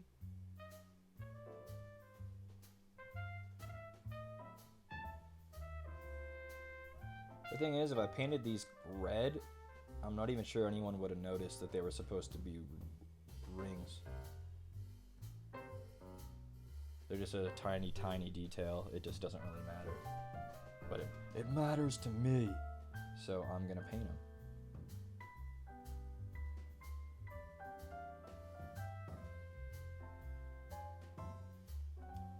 All the little bits on the ends. We'll go back and get the skulls with paint after.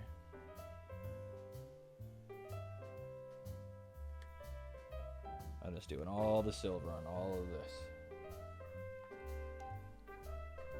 This little like weird ball and chain thing.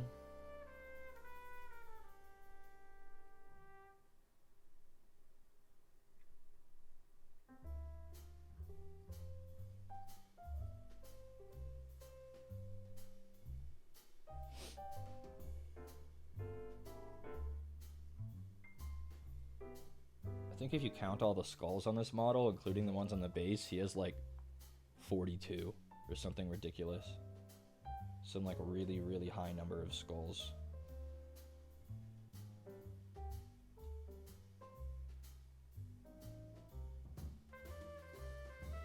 He just loves killing. It's his favorite thing.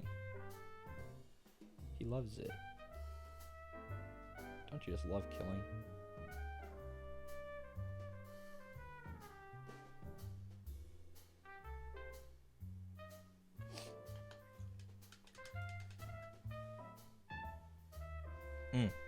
His neck. Remember earlier when I fixed his neck? When I was on the cleanup stage? I forgot to put the red on it. In... God, it's so hard to reach. In here. See?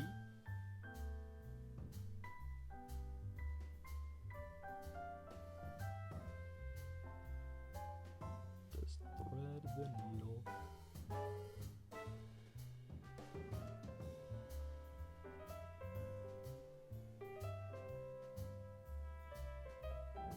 There's some in there too. That's really hard to reach. That never saw paint at all behind his head. How am I supposed to get the fucking brush back there? The hairs can reach, but like the...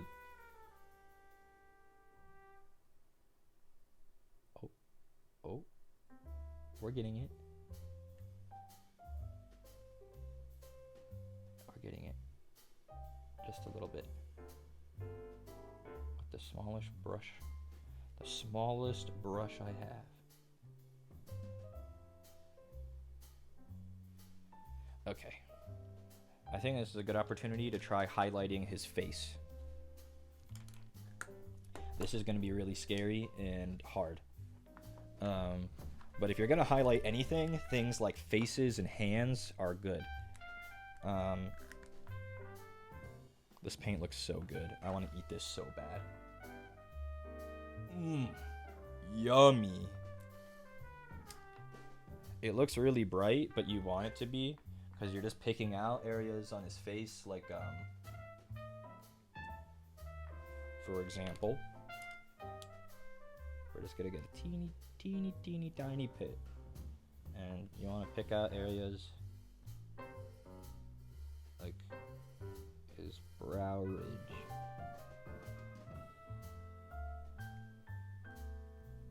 I'll try to get both of them real quick.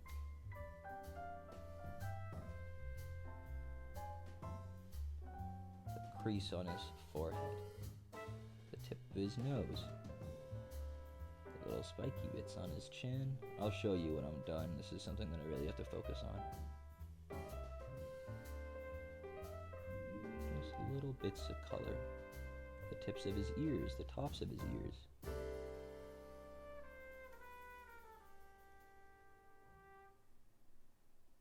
Tiny little bits of color on the details on his face.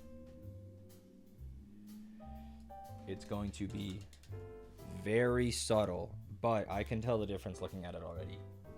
If you look at his face now, you can make out his eyebrow ridge, his nose, the middle crease in his forehead, areas like these little things here, the tip of his nose, here under his eyes. His face just has a little bit more detail now. So now we're gonna do something like that, but on an area that's a little bit more obvious. I'll come back to his face as necessary. So now, if you look at his fist, hands, like I said, hands and face. People look at hands and weapons and faces. So, you take his little fist here, and you can like pick out just a little bit on the knuckles. Because when you grip something, your knuckles get all white. There's a little bit of this color. It'll look really orange as it goes on, but it'll dry and kind of blend a little bit. So just a little bit of this. This is Citadel Wild Rider Red on some of his details. Again, they call it red. It looks orange, but they call it red because you use it to highlight red, really. It's really good for highlighting red.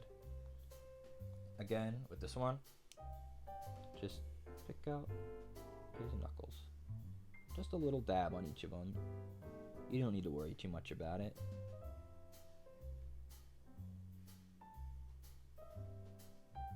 A little bit goes a long way with this. It's like one of those things where people will notice it like subconsciously. They'll see that it looks correct, but they won't really know why. But they'll look at that and see like, oh, like of course his knuckles are a brighter color. But they won't say like, dang, great highlighting. They'll just look at it and know that that's right, that it should look that way. But we really don't need that much of this. It's, again, a little bit goes a long way. I kind of want to try to pick out like that ridge on his face. Like this thing, and see how we feel about it. Then maybe dab some of it away with our fingy.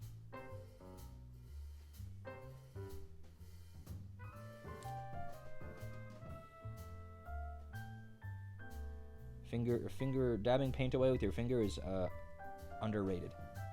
You can get a lot done with that.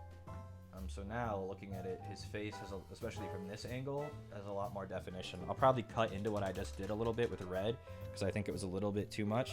But we're just about done with that. Just about done. And again, I bought that whole paint pot, and that was really all we needed it for. That's funny. Highlighting knuckles and his face.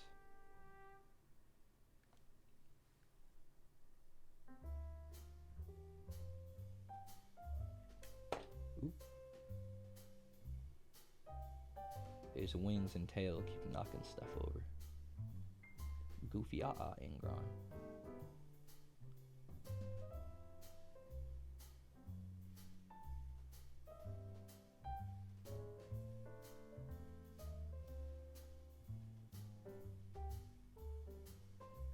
Okay, So now, other things I need to do. That spike that I mentioned earlier on his kneecap. It's out of focus right now because it's in the background. This one. That's just got to be silver.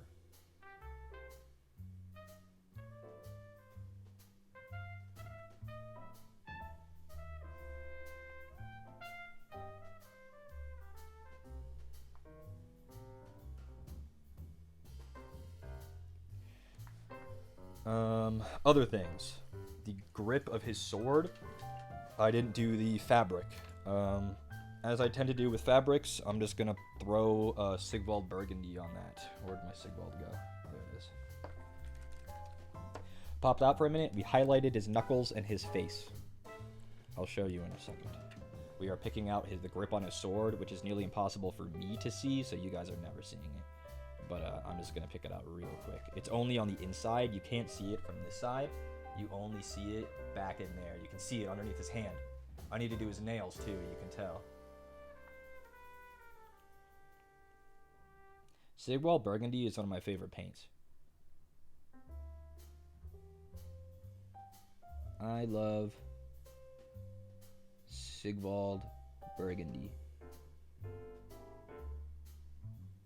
Really good paint. Just has a really nice color. Has nice contrast. Beautiful paint, Sigvald Burgundy.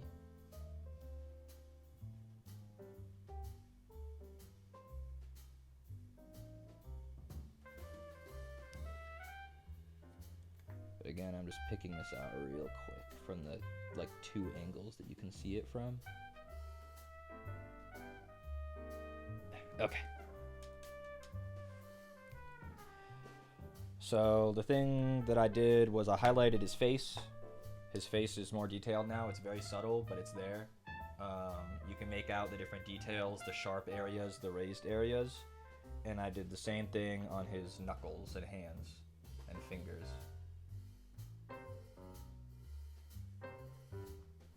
And I cleaned him up a little bit. I did some of the silver stuff on his wings.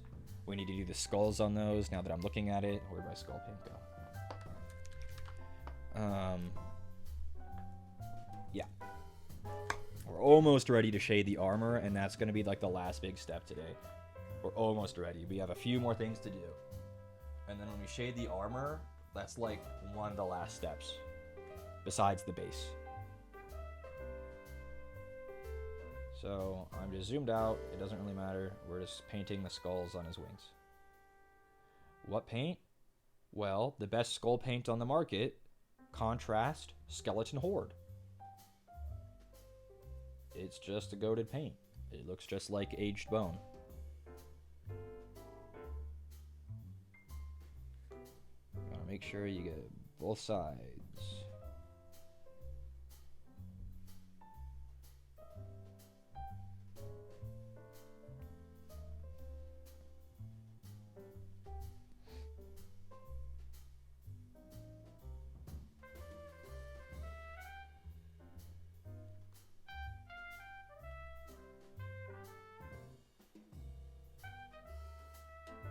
Okay, well, one of the last base coating things I have to do is I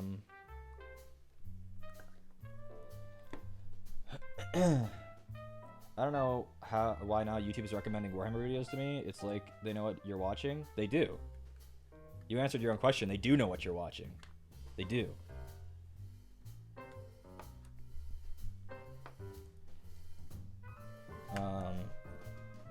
The spikes on the tail, all of them. Gotta get done. So this is gonna be kind of annoying because they go all the way to the base, but we just gotta pick them out.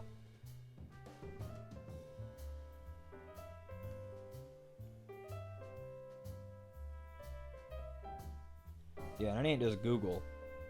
Basically every service you use sells your data.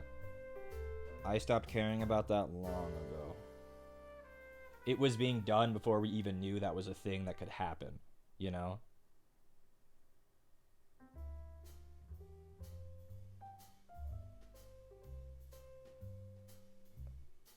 If they had their way, no one would know that they did it.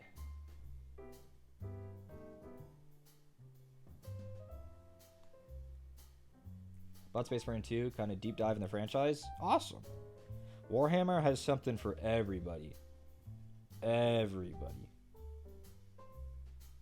It doesn't take itself too seriously as long as you're not an idiot and think that it does.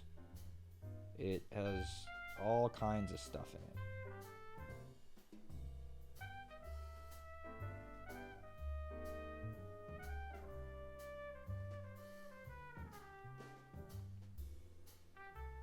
Space Marine 2 is very fun. I'm really glad that it's doing well, that it's putting a big spotlight on the franchise.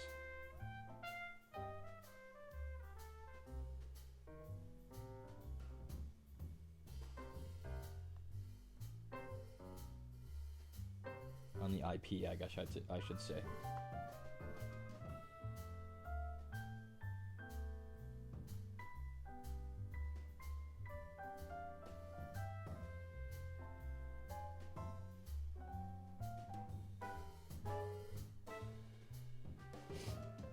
Now I just think they need to keep it up. Keep adding modes, weapons, enemies, customization. I know they said they've gonna, but we haven't seen them do it yet. And I know it's early days, but games live and die by the early days.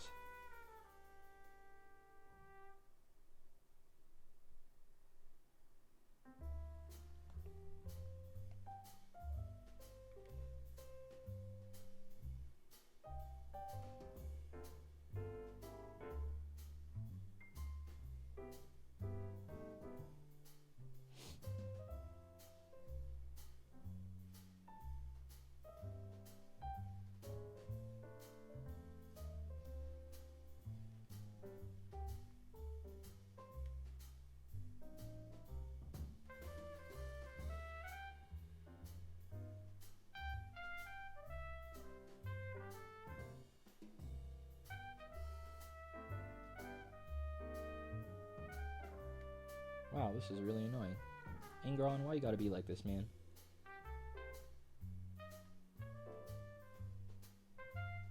Because the worst part is, when I get these all done, they're actually not done. I gotta flip his ass upside down. Do the underside.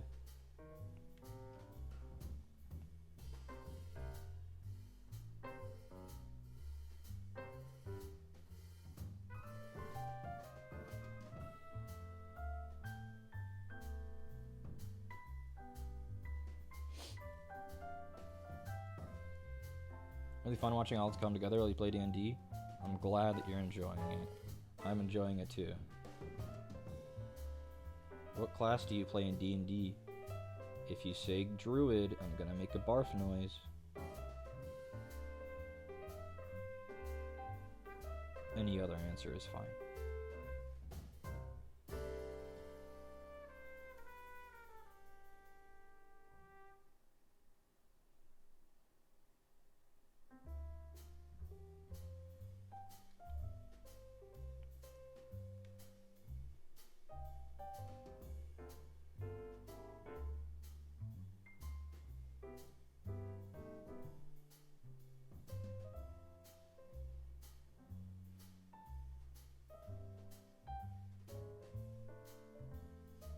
Dude, all these tiny spikes, oh my goodness. I still don't know 100% how the franchise is managed, but looking at how all the figures are handled, why doesn't the company sell the figures already painted? That would require an astronomical amount of work. An astronomical amount of work. They'd also look way worse. Like, I don't remember the exact number, but like this is hundreds of pieces. Hundreds. So like, imagine trying to manufacture those in either colored plastic or having these be assembled by people and painted. It would probably total taken me a couple dozen hours to have this from gray plastic to completely done. Like maybe 24, 30 hours.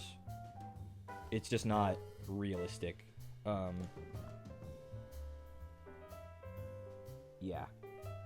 They're too detailed and too meticulous to have, I think, come that way. There's just too much. Just too much. It sure would be nice, though. But also, putting them together and painting them is the fun part. For someone like me, I don't play the game. Like the tabletop. I've never played a game at Warhammer 40k. I have like $2,000 worth of figures. Both AOS and 40k. Never played.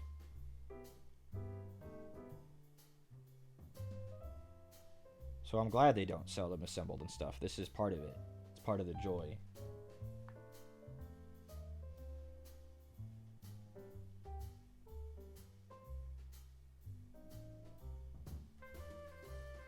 You care about them. They're your babies. I remember when this guy was a thing but a bunch of gray pieces in a box, and now look at him. He's glorious.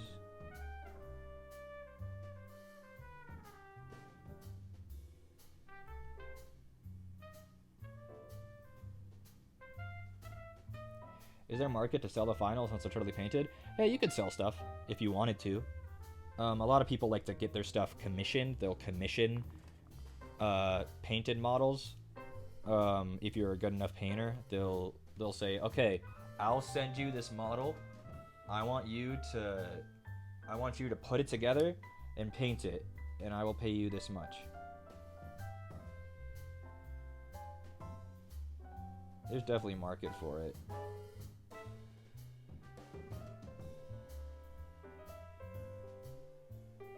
It's exuberant. Like, if you wanted to get a really, really well painted, like, Space Marine army commissioned, thousands of dollars. And that's just the paint. You already had to buy the models. That's just to get someone to paint it for you. Thousands. Thousands, thousands, thousands. At least if you want it to be any good. Like, even this quality, like my quality of Angron, like, let's say somebody sent me their Angron after watching me paint it. And they said, I would love if you painted my Angron as well. And I just basically made a carbon copy of this one. Bro, I'd be charging you like $400. At least. That's a lot of hours. And it's a lot of meticulous work.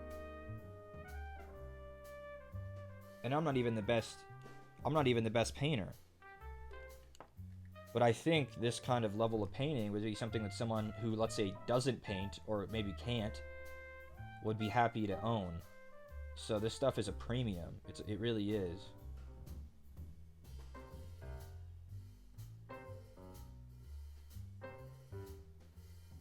Maybe $300, $400. Because it's like 12 hours of work. At least.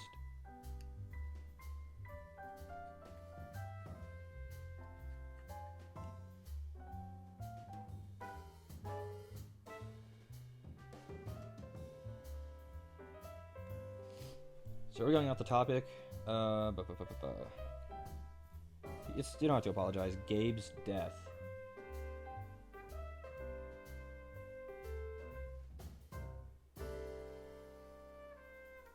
What? Did Gabe Newell die? Or are they just saying when he dies, he'll be like the God Emperor of mankind?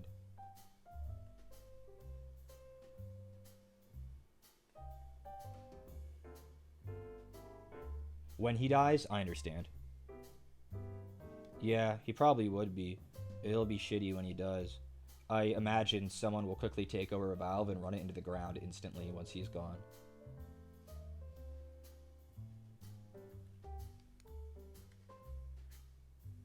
Yeah, Gabe Newell. It took me a second to catch up to where you were. I was like, Gabe.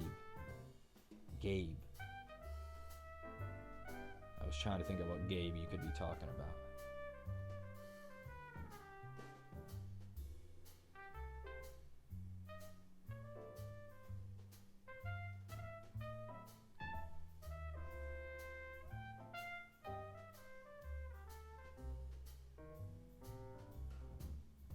Okay. Well, that was very annoying, but I'm glad to have done it, because the tail looks a lot better with all of those spikes blacked out.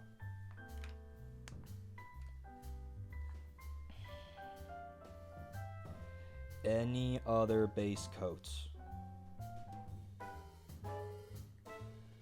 I actually don't think so. Have we finally made it? I think we finally made it to the shade step. Holy moly. That took so long. But we are crossing the threshold. We do these shades, we paint the base, and he's done. I am looking for my Agrax Earthshade. Agrax? How much is this taking? I did about 8 hours yesterday, and I've done about an hour and a half today. So we're probably pushing 10 hours at this point. Probably 10 hours.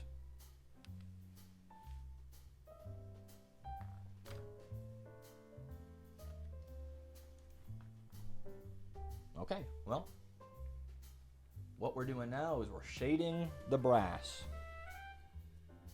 So we're gonna take our big honking brush, get it wet, load it up, get the evil water droplet off of it, and we're shading the brass armor. So we're putting this, I need more, putting this on here, and you'll see how quickly all the details come out by doing this. I want to make sure it doesn't pool too bad. You want to spread it out. But before I did this, could you make out the teeth and the planet on this shoulder pad?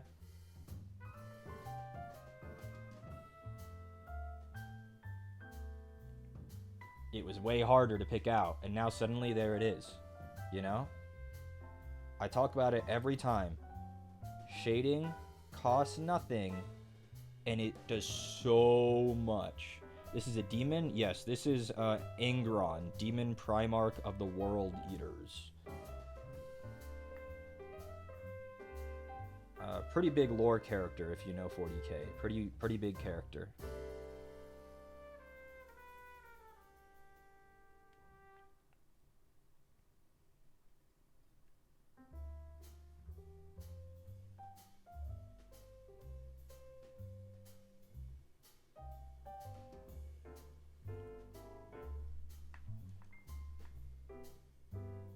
So now you compare this bracer and this shoulder pad to these, and you can really see the difference already.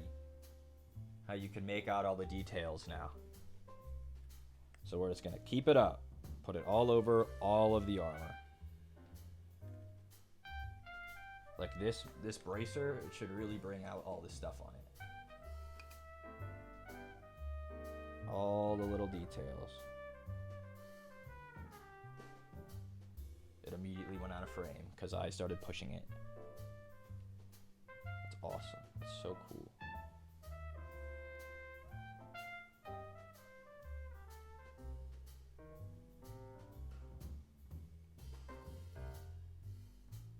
See, it's got a little face.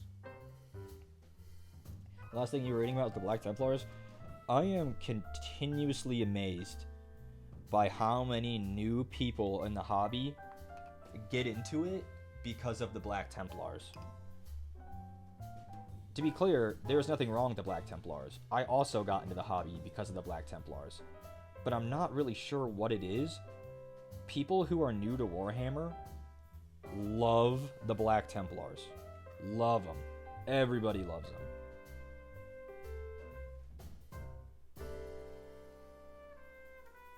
They're awesome. I love the Black Templars too. I don't know exactly why specifically like new people to the hobby like gravitate towards the Templars first.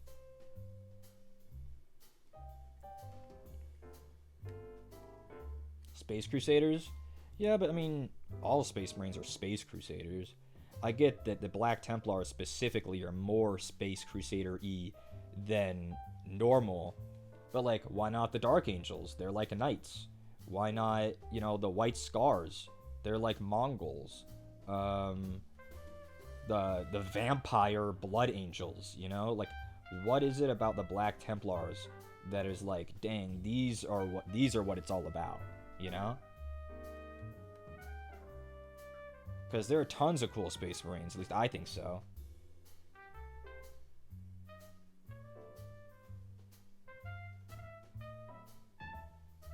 The Black Templars are up there for certain. But it's just like, dang.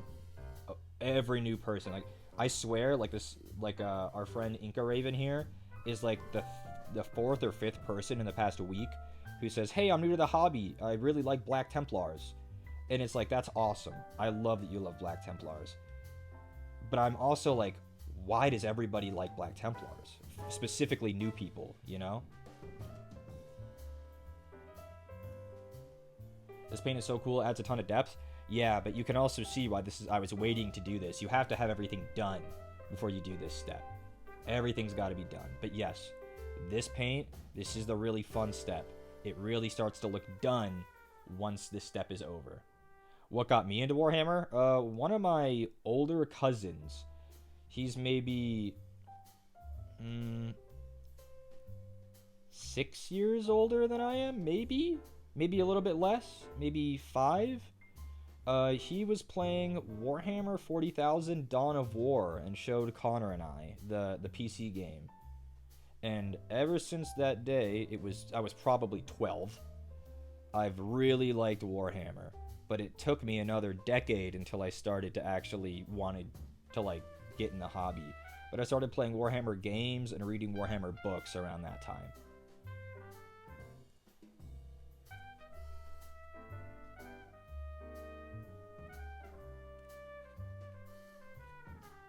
Warhammer seems like it'd be fun to get into, but I'm terrified of the monetary cost. Yeah. Again, I don't do other things, and I'm okay with that. Don't get me wrong. But, like, Warhammer is what I do, you know? There are a lot of books. There are a disgusting amount of books. Because books sell minis. Books sell minis. They do. Books get you into the world. They get you thinking about the setting. And then you go, huh, I just read a whole book on these Night Lords guys. I would really like to collect Night Lords now. And then you start.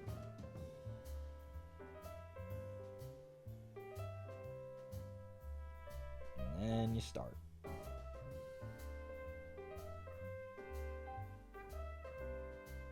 If anyone's curious about Warhammer books, their book retailer and website is called the Black Library. The Horus Heresy went for like 7 years. There are like 40 Horus Heresy books, like in the series, like they're consecutive. Yeah, the Horus Heresy did go for a very long time. The book series.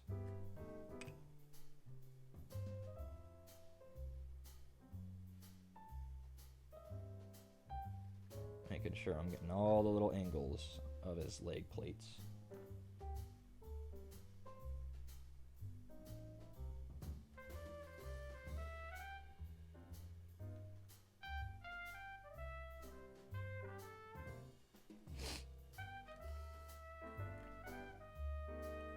Gotta make sure I get his belt.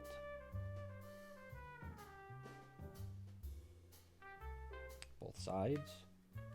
Are there audiobooks? Dozens and dozens. Almost all of them. Warhammer books that I would recommend, because I think they're just good books. Hell's Reach, I believe by Dan Abnett, and the author escapes me for the next one, but I've recommended it before. The Infinite and the Divine is a Necron book. I think very good. But there are... almost every single faction has books about them. If you like a specific kind of faction, you can get a book on it. There are lots of books. They produce books constantly.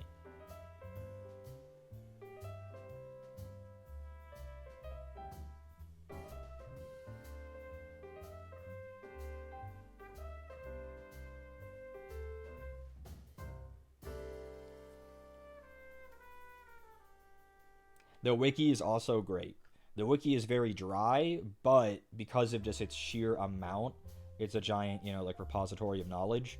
The wiki also has tons of information on it. I'm getting in between his wings right now, and it's very hard. But just keeping you updated on what I'm doing. I'm also getting behind his head, like in here.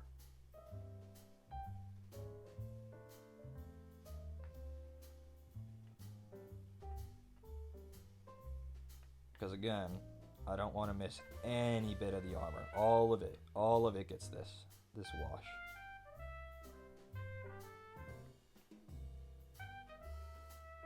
The big world eater thing on the back of his head, this thing. Make sure we get in there, this whole thing. We're using a big honking brush, so it's real easy to get to everything. And we want to make sure we get it from the front.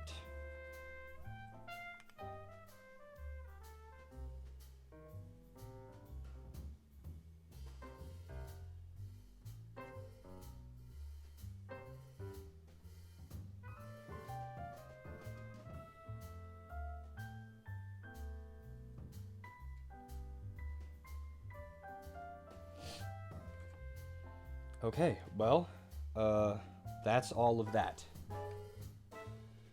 If we look at him now, he's still very wet because shades take a while to dry.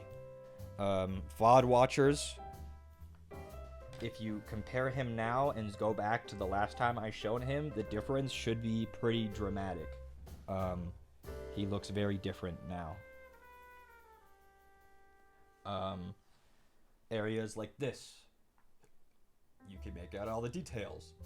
Here, you know, this, all of these details on his chest piece, the horns that you really couldn't see before, the teeth above his head, the little face on his kneecap, even the little rivets and stuff. All of this stuff. So that's what that step was for. He popping that shit for sure. Even if he's the only one in the club doing it, he's popping it. Is it possible to be from a specific chapter and have the armor from another chapter? For example, the Salamander chapter is wearing the blue suit. No. The Salamanders wear green. And that's it. They take great pride in wearing their green. The only exception to that is the Death Watch. Everyone in the Death Watch wears black, but their right shoulder pad is whatever chapter they came from. Because the Death Watch is a chapter made up of Space Marines from all chapters together. They're like Space Marine Special Forces, the Death Watch. So because they're sourced from all chapters, they all wear the same armor with different colored shoulders depending on where they came from.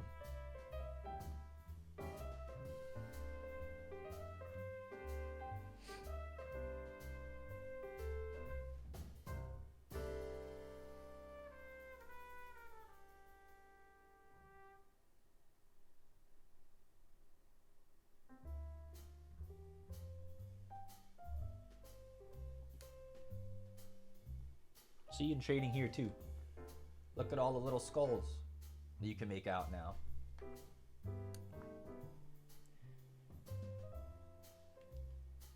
Gotta make sure I get the back side. Not as important this side, but gotta get it.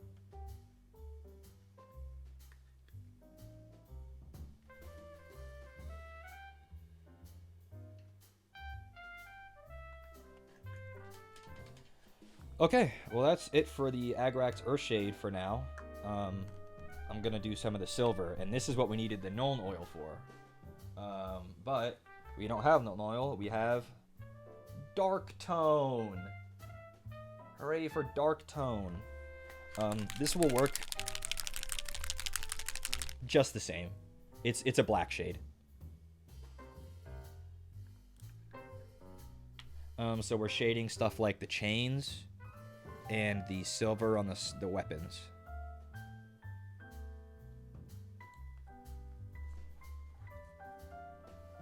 Was it Nuln or Gnome? Nuln.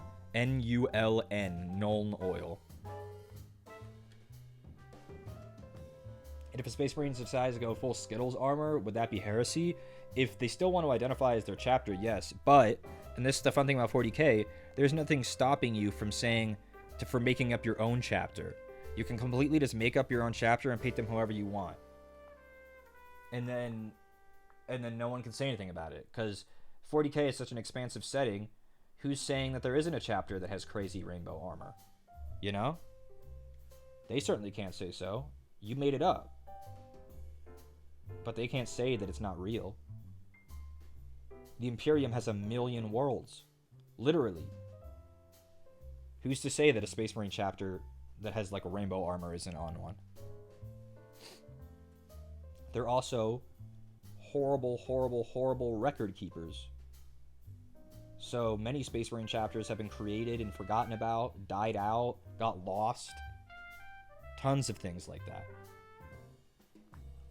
This is doing a big job too. Again, it's subtle. If you look at this chain on the end, and then you put this on it, all the individual, come on camera, all the individual links become more obvious. And it also takes some of the shine from the metallics, makes it look a little bit more natural this way. Camera, I hate you. You motherfucker. You are so evil and so malevolent. Why are you like this, camera? But yes, shading is the least effort and the biggest reward part of any paint job, always. Always, always, always. It really doesn't want to focus on the foreground when I'm doing this. It really doesn't want to. I keep looking over and it keeps going away every time I put the brush to it. See? Now the chains look really good, and that took 1 second.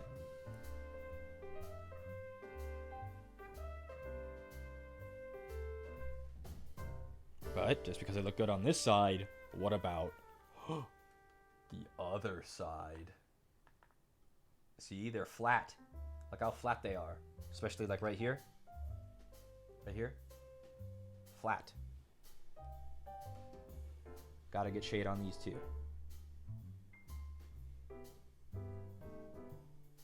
And if you do something like this, shade your metallics, and they end up too dark, just take your original metallics and do like a light dry brush of your original metallic over the shaded metallic.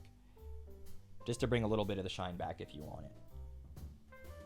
Though Angron is a little bit grungy, so I think it's okay if he's a bit dark. Areas like all of his butcher's nails on his head, all of this shit, all these awful cables that I hated doing, all of this just gets this all over it. You just gotta be a bit careful around his face.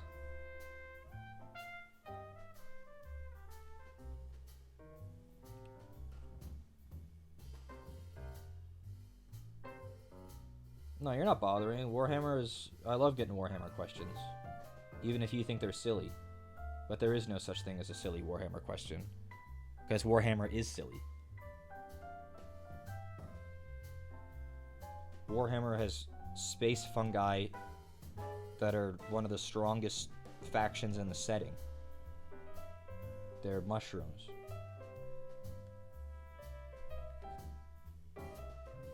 They power their vehicles through the power of belief.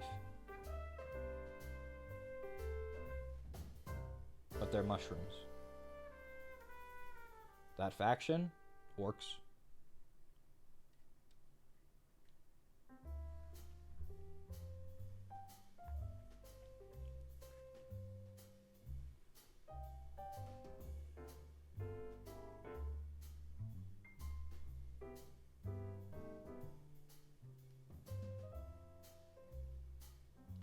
Wait, orcs are space mushrooms? Yes. Warhammer orcs, orcs with a K, are fungi. When you kill them, their corpses spore, and they propagate. An orc invasion is almost never truly defeated, because years after you defeat the orc invasion, another sprout of orcs is born.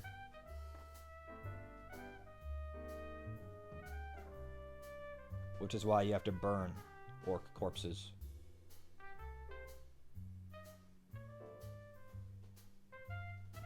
If anyone wants to learn Warhammer lore, the Warhammer lore head His YouTube channel is Lutin. I think that's LEUTIN0909. He's like the lore channel that most people swear by. I've seen many of his videos. He has tons of really great lore videos. On basically every Warhammer subject. Lutin09. Why can't they be born and be chill? Because millions of years of de-evolution has made them basically brain damaged. Orcs. The orcs were created by the old ones to defeat the Necrontyr. They failed. The orcs are just as old as a species as the Necrons and the Eldar.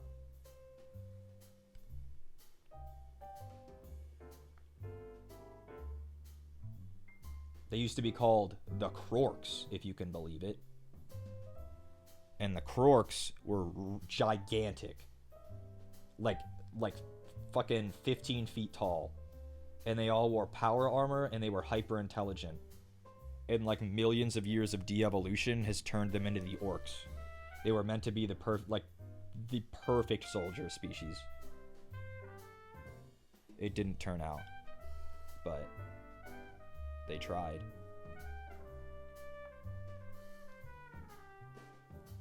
They're better now? Yeah, now they're like the average British guy in a pub. Come on, England!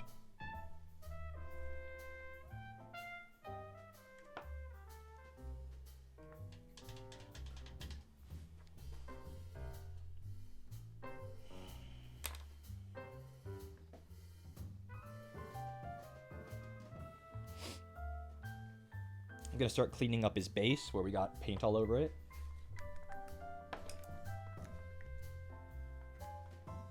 The funny thing is I'm not even sure if orcs were known to be very like British coded until like Dawn of War.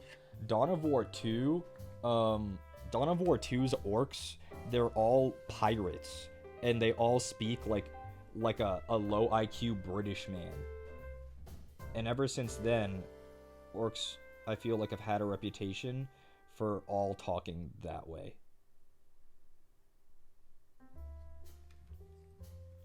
They were always dumb, but I feel like they didn't always be like, I've got something for you, you know? It's just, they're very English now. Again, they were always dumb as bricks, but I don't know if they were always English.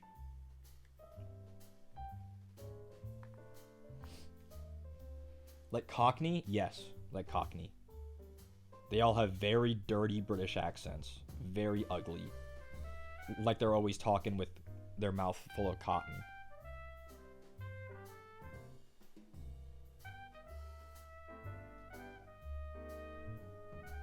Okay, lid isn't here, so it's up to you guys. What color am I gonna put on this base? I'm cleaning up the rocks. For what?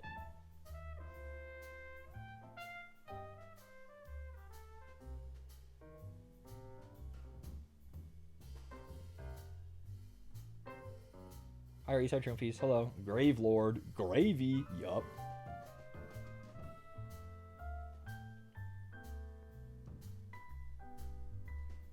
Angron might be a giant centerpiece model, but he's not too good for Grave Lord Grey. No, he is not.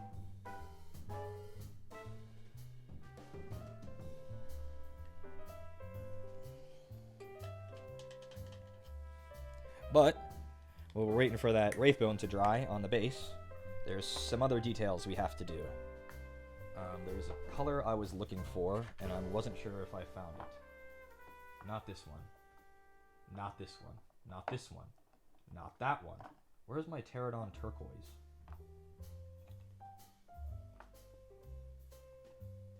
I think I know where it is. I have to get up for a second. I think it's under my bed. Is it in here? Pterodon turquoise? Did I put it away? Because I never use it?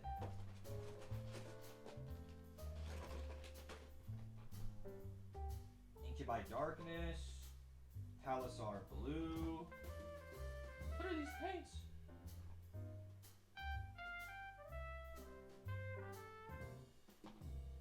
What is this? Who's this? Stegodon scale green? Close but no. Rackhearth flesh? Why is this down here? I had a Rackhearth flesh and I bought another one for Vashtor. Son of a bitch. I had a bunch of paints under my bed. But I'm looking for one specifically and I don't know if I still have it. Is this it? No. Is this it? No. Is this it? No. Is this it? What the hell is this? I don't know, but I'll take it. What's this? I had some weird paints under here, guys. Look how long they've been under there. This guy's almost completely separated.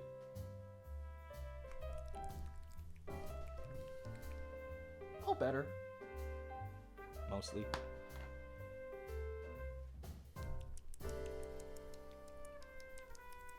Well, then we'll have to improvise. Look at this. Tesseract Glow. I didn't know I still had this bitch. He's for glowy green stuff. So, what I'm trying to do now... let me move this big box. I'm gonna have some cleaning up to do after stream now. Fuck. I thought I had a specific paint. So Angron has kind of like a dark blue patina on the world bits of his armor. So here, and there.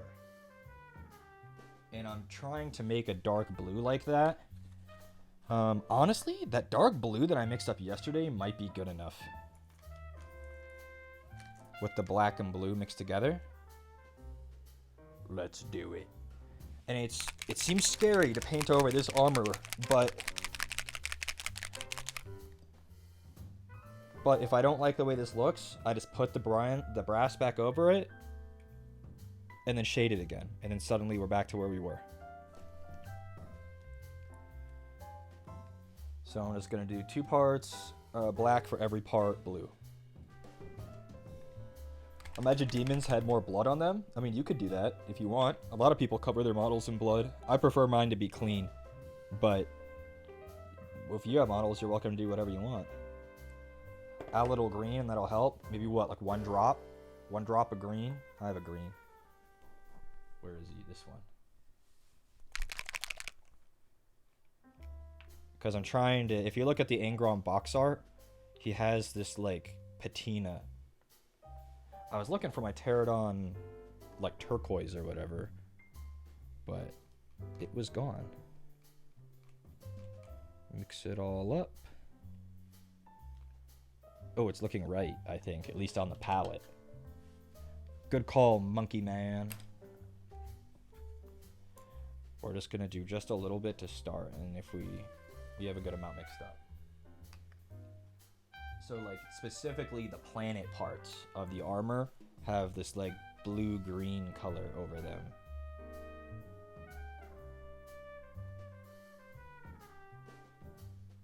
I'm gonna use a smaller brush.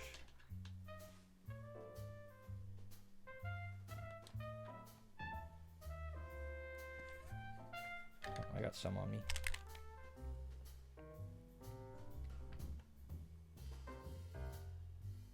Okay. Smaller brush.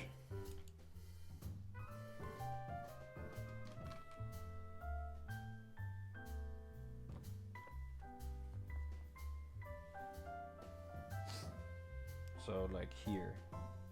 I'll make sure I don't have too much on my brush. On his little planet, he has this, like, patina. And it's just to make it so there's some color interest on him. He's not all one color.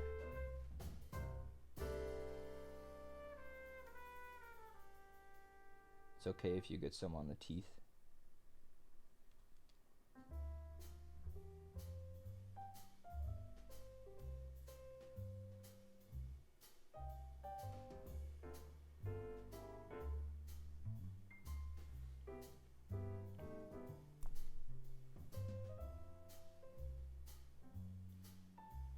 because he looks all one color, like from here. Now he has some color interest on him. And it'll become a bit less saturated as it dries. But we're just going to put this on and see how we like it. And if we don't, I'll redo it. But it's seeming okay to me so far.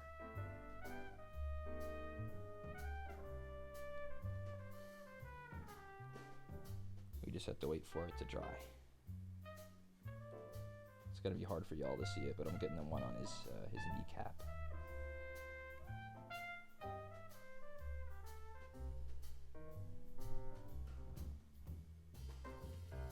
Yeah. And we'll just let that dry. And while that's drying, we're going to move on to the base.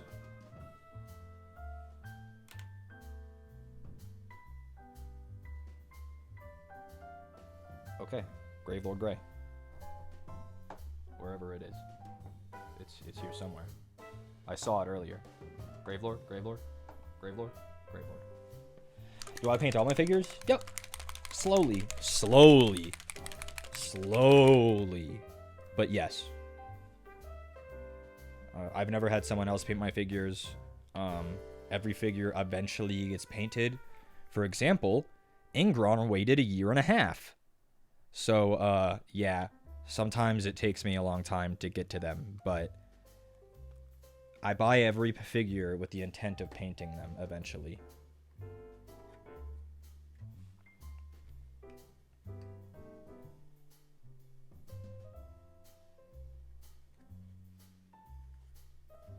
So we're just going over all the rocks on the base.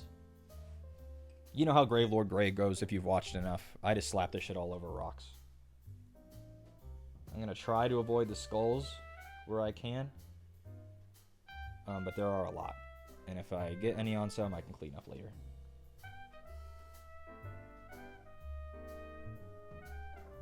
Angron's got the patience of a saint. Okay, look at this, okay? I wanted to get my paint skills better. I wasn't comfortable painting him 1.5 years ago. But I've improved a lot since then with my confidence. Have confidence, you know?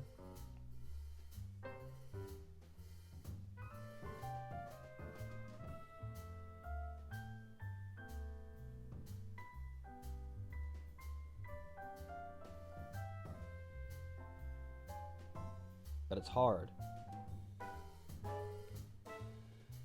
This is a big, scary model.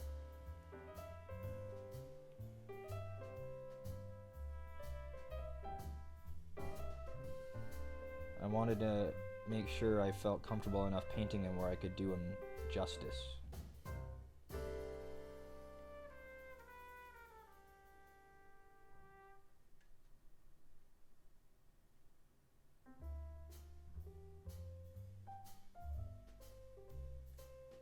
He won't win any competitions, and that's okay.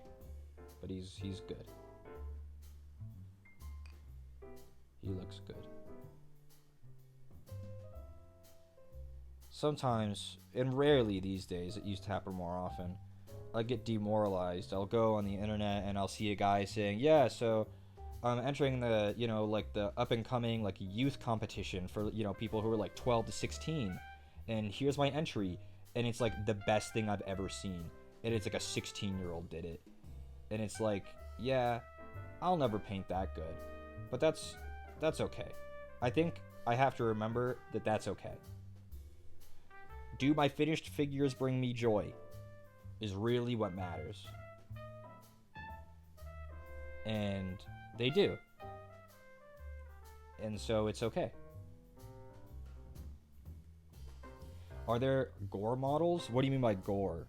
Like, there's almost never gore modeled into the sculpt, but they have a paint called Blood for the Blood God that has a glossy finish that looks like blood that you can put all over stuff that if you wanted to. A lot of people really like their stuff that way, but like I said, I really like my models cleaner than that.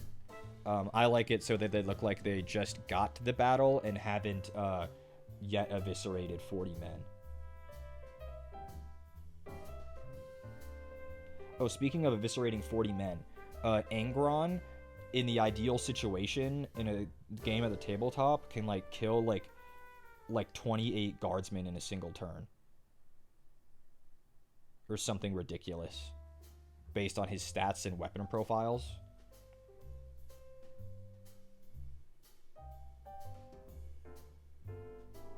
Yeah, a normal guardsman is a very weak unit, but he can kill like dozens of them in one turn. A model of a Space Marine that's been killed? No. As far as I'm aware, Games Workshop does not sell any models like that. You can find 3D printed models of stuff like that, but there are no official models for that kind of thing.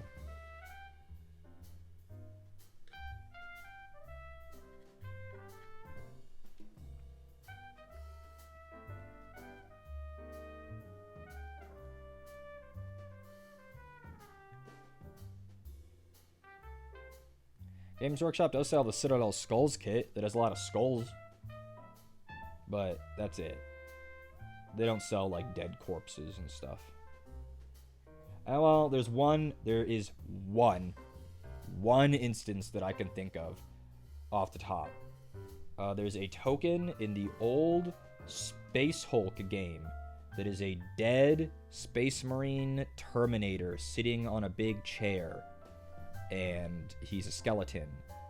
That is a model that is dead that was sold by Games Workshop officially. There's one.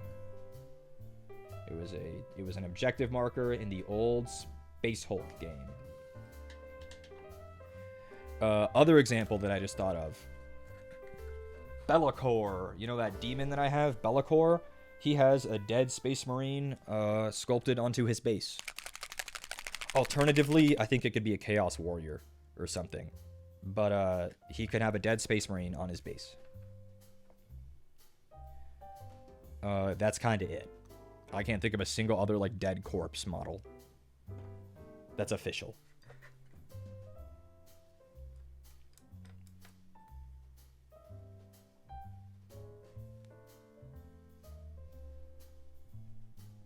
Plenty of third-party sites and stuff sell stuff like that, though, because people like it.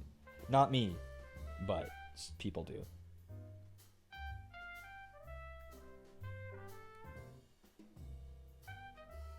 I always get mortified when I see people do, like, a super, super, super good paint job, and they, like, splatter gore all over it. And I'm like, no! Why would you do that? It was beautiful.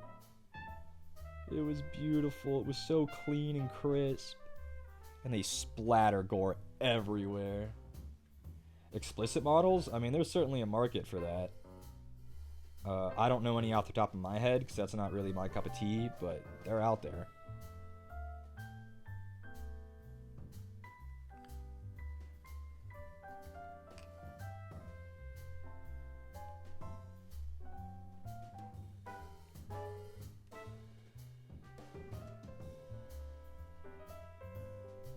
I like my effect paints to be a bit subtler.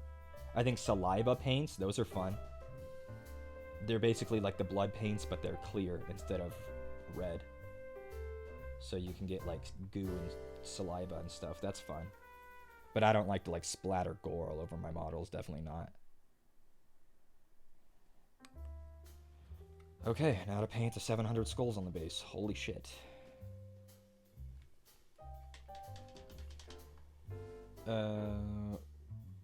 What don't I like about this model?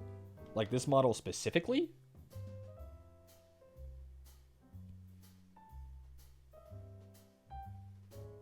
Or like modeling in general? There isn't a lot. I really love assembling models. I love painting models. Bumblebee Girl, hello. I feel like it's been forever since I've seen you. I don't know. I really like model, like, almost everything to do with the hobby. One thing I don't like is how everything's fucking expensive. Is that axe full of teeny skulls? Yeah. Yeah. See? See?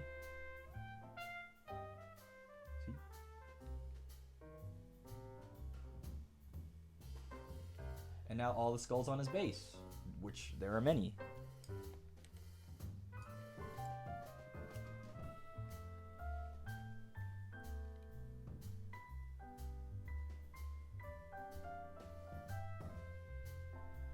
I think there's a Space Marine helmet on the base somewhere. I gotta be careful when I find it to not put paint on it, because I should paint it like an Imperial Fist or something. His base has a Space Marine helmet. Looks so cool. You're amazing at painting. Thank you. It's taken a lot of a lot of time to get this good, and I'm not even. I wouldn't even call myself super good. I think I'm like passable. I think I'm okay. Maybe pretty good. I'll give myself a pretty good. I'm pretty good at painting. I have good fundamentals. But it's taken a long time to get there. You just gotta be patient with yourself.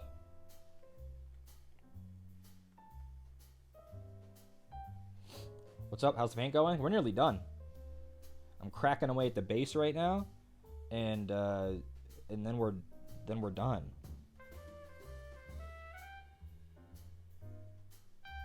There might be some things that I might want to change or like touch up a little bit more, but if I do that, it'll probably be off stream, like teeny tiny detail work or something. But for the broad strokes, we're looking really good. Oh, there is the Space Marine helmet. I was looking for it. I'll show you guys in just a second where I found it. I also like that the skulls don't discriminate. There are Space Marine skulls, there are Orc skulls, there are normal human skulls, there are Eldar skulls. There are all kinds of skulls on this base. I was looking for the Space Marine helmet. It's right there. And right. There's one right here somewhere. Is there one in there? Oh, it's right here. Right there. Space Marine helmets.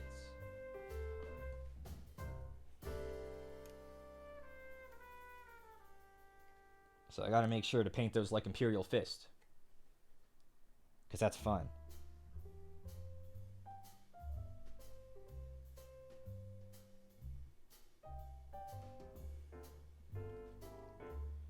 I saw more people getting up in arms on Twitter, more Warhammer people on Twitter.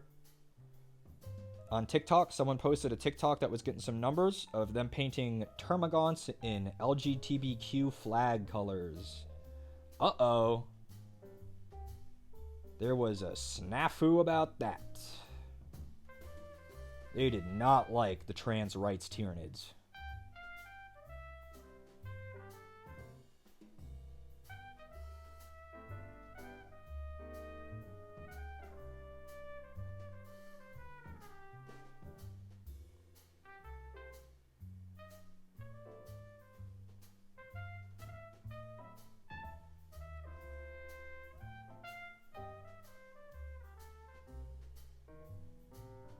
I love Warhammer, but man, the community is exhausting sometimes. How many times are they going to get up in arms about women in, like, LGBTQ groups?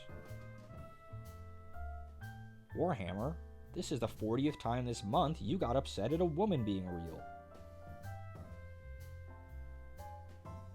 You know, it's like, come on. Can you guys get, like, mad over something else this time?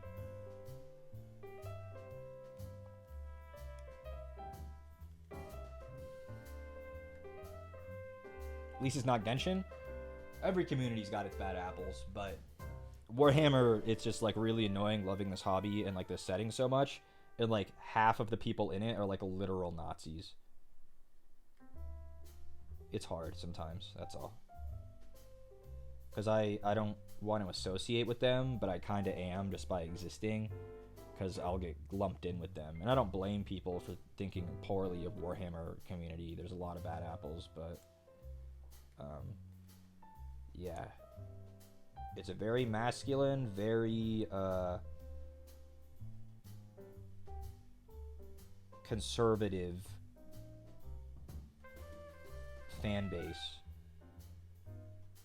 And it's not because Warhammer is innately super conservative or anti minority or whatever. It's just that Warhammer is a satire of groups who are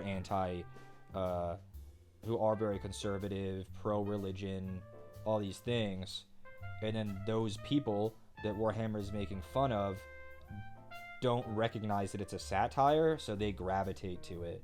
They think, this is just how I think the world should be. Even though it's a big joke. It's a big joke. What's the Reeser yapping about? Warhammer Nazis today. Today is Warhammer Nazis. Isn't that fun?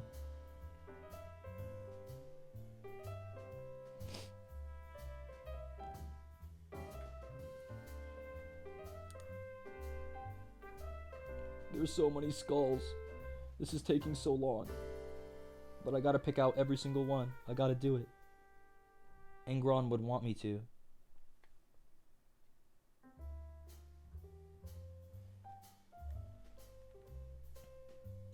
Well, the thing is, Foreshores, they are starting to do that.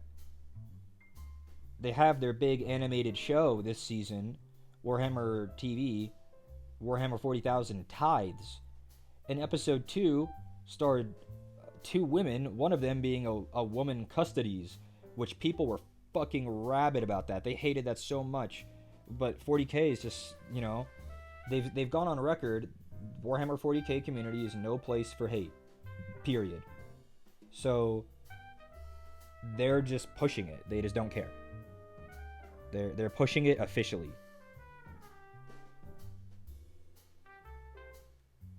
Women? I know. I nearly vomited when I watched the episode, but I had to hold it in.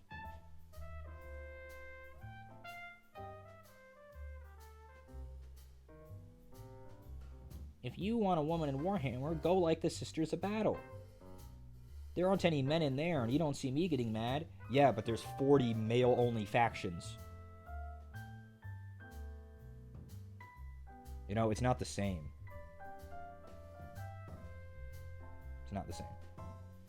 It is simply not the same. That's based. Yeah, GW does their best with stuff like that, honestly. They do. They're a greedy, awful corporation, but they could be much worse. They really could. So, I'll give them credit where it's due. Damn, all men? Kinda gay, right? What do you think the Space Marines get up to with those big loincloths of theirs when they're on ship? When they're out of their armor and their big muscles are out? What do you think they get up to?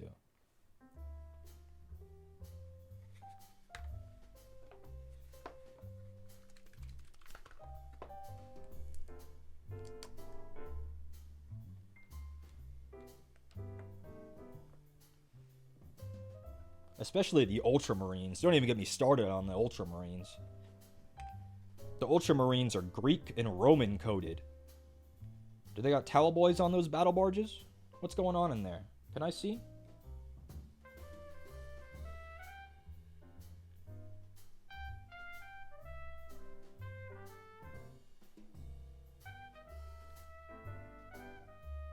I'm painting the Space Marine helmet yellow.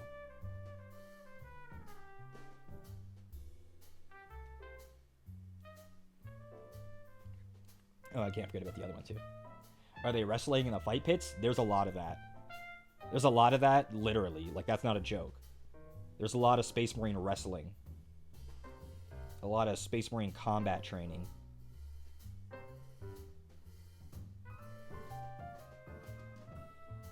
Yeah, not a joke on that. That's just real. But also, if I'm being serious, I don't think Space Marines fuck. They don't have a sex drive. They are all very asexual, very aromantic.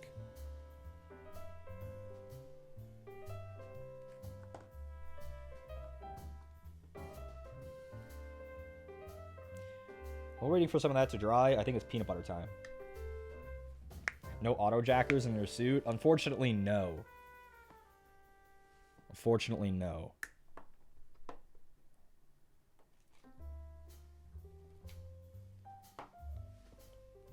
I just shook up the peanut butter. I don't have to do that. I do it every time. I'm just so used to picking stuff up on and then absentmindedly shaking it before I open it, and I always shake the peanut butter. I don't have to do that. Ta-da! Ooh, peanut butter brush, extra crusty. It's been a minute since I used him, so he's really crusty. I gotta make sure he's nice and saturated before I use this. I'm not even sure if Space Marines have balls. I'll be real about that. Am I a straight cis man? I know it's abhorrent and disgusting, but yeah, I'm a cishet white boy. I know that might be disappointing to hear. Sometimes I feel like even being able to describe myself as cishet makes me not cishet. Anyone else feel that way?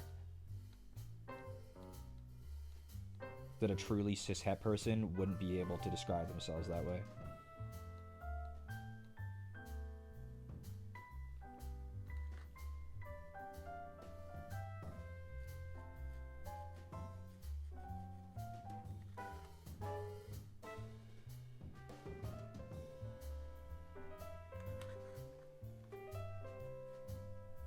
We got a lot of peanut buttering to do.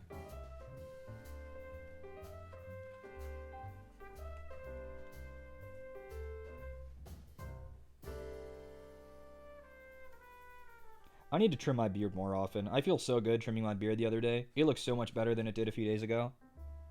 I just get lazy, but it only takes a second. Just trim your goddamn beard, you lazy fuck. It looks so much better when it's a little shorter like this. I didn't need to cut any off, I just need to keep it shorter. A real cishet would have slurred me by now. True. Again, I think I might be fake. I'm a performative cishet.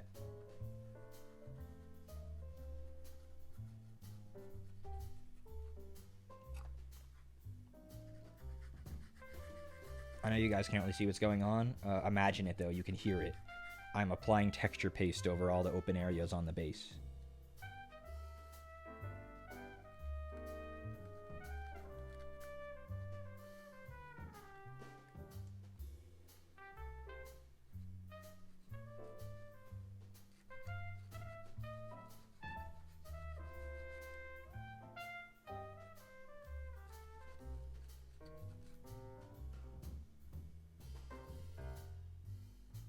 I'm trying to, if I can, cover the seam of where the sculpted base meets the actual base with peanut butter so that it's a bit more organic looking and you can't see where they join.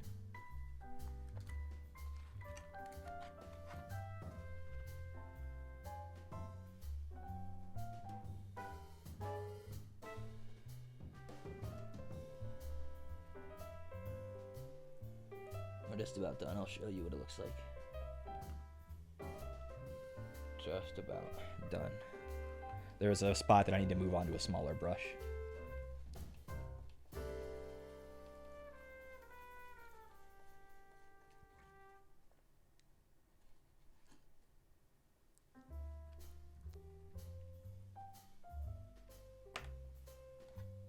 There's a little bit that I couldn't reach with the big brush, but peanut butter. A lot of peanut butter all over. Wow. We have to swap to the smaller peanut butter brush. It's been a second since we used him. Gotta make sure he gets lots of nice water in him. Get a nice glob of peanut butter. And just cover up the spot. Do I care if I get some on the skulls? No. I don't care at all. Who cares? Not me. It's a giant skull monument. The skulls are gonna be in the dirt. There's a giant demon stepping on them. Why don't you look at that, dipshit? Why are you looking at my skulls covered in peanut butter? You know?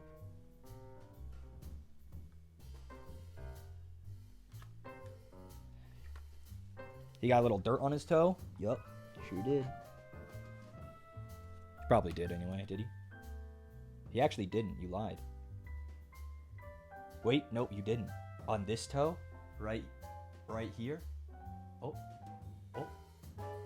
Let me zoom in. Yeah, a little bit.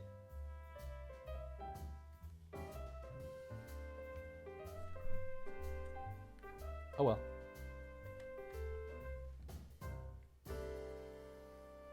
Well, that's all the peanut buttering we need to do for right now.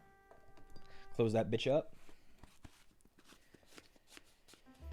Um, things we still got to do. The spikes that these skulls are coming out of. I need to get those in silver. So let's just get those real quick.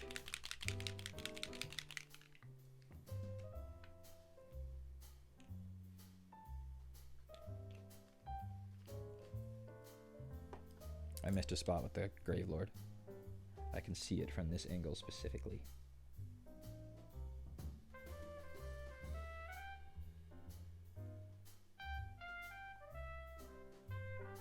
Only this angle I can see it at. That's so funny.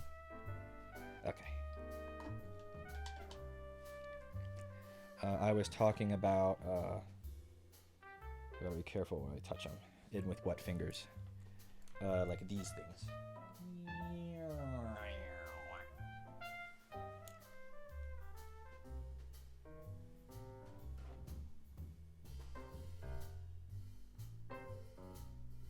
And then I gotta shade my Space Marine helmets now that they're probably dry. Give them eye lenses.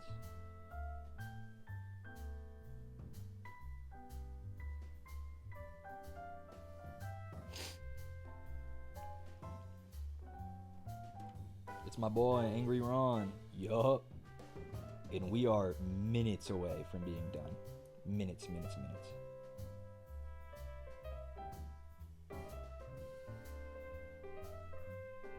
And oh boy, does that feel good, because we've spent a fucking million years on this B word.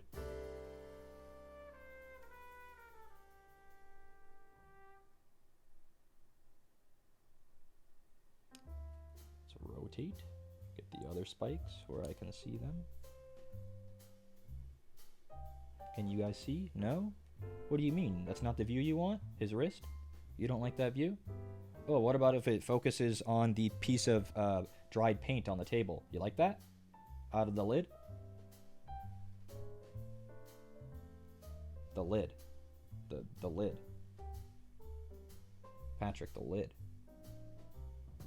Do you think people like me, like my age group, the people who are right now like 20, 25, let's say 20, 25 to 30 right now, do you think we're all going to be quoting SpongeBob when we're like our parents' age, like pushing 60?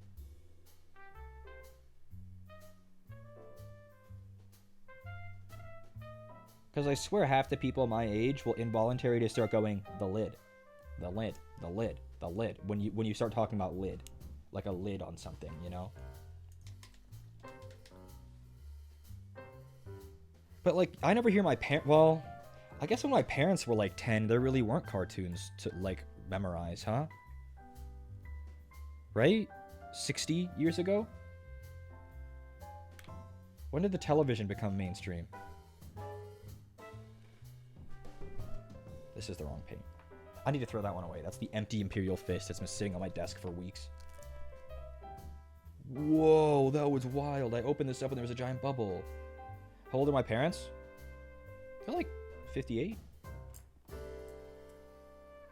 She never... When did cartoons become big? Like, what? My parents aren't like fucking quoting Steamboat Willie.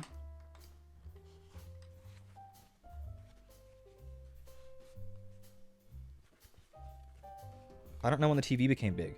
That's a gap in my knowledge base. My specific history knowledge is mostly war-based because I'm a man. You want to know about World War I and II? Then I could probably do a pretty good job. You want to know about the history of the television? Fuck, I don't know.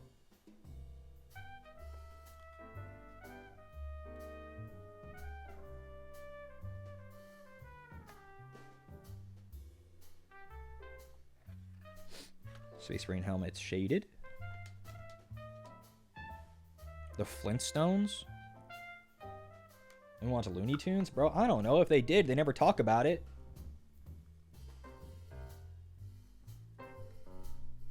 If they did, they never talk about it.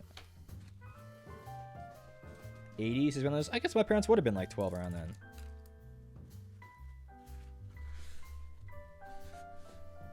I think my dad just turned 58. My mom is 57.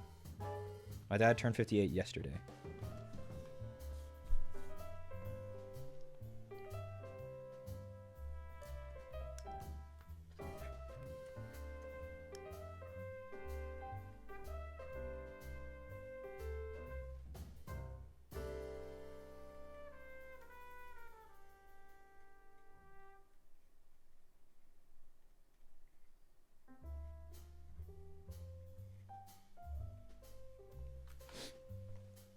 Sorry, I'm messing with the peanut butter on the base. Okay, so I have to wait for the Space Marine helmets to dry, and then I could do the eye lenses on them, and that'll probably be like the last thing I do, the eye lenses on the Space Marine helmets. Because I think other than that, he's done.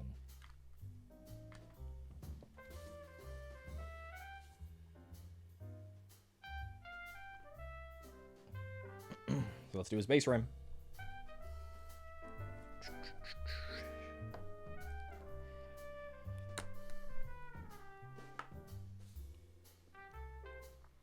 Where'd my big brush go? There it is. Okay, and I gotta be careful when doing this. I don't want to get any peanut butter on my hands and then touch them.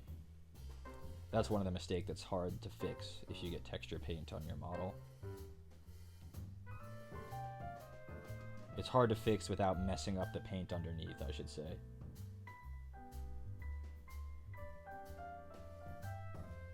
I don't know, maybe my parents just don't quote things around me because there's never a context in where it makes sense.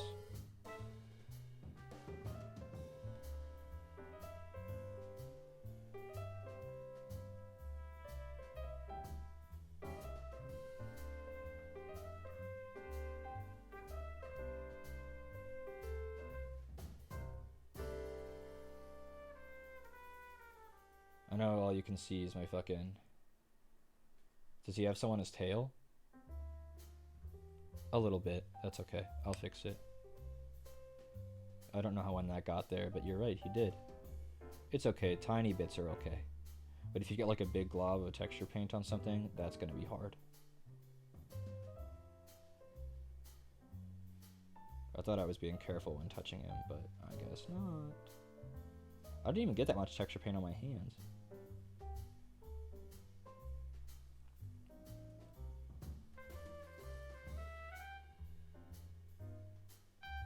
But again, it's not a big deal. It's only if you get a lot of texture paint on your model, it'll be hard.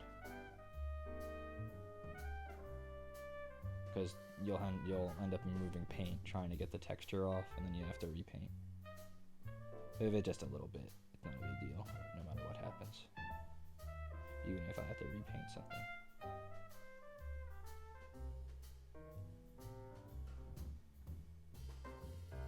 Alrighty, well, we were waiting for that to dry. Heard that figures break really easy, is that true? I mean, they're sturdier than you probably think, but if you drop them off of a ledge, they will probably break, yes. In the way that a plastic action figure would, you know. But if you drop it onto carpet, it's probably moderately resilient. Right here, see? You can just kind of scrape at it. And wet it, too, if you wet it with a brush. Try to reactivate it.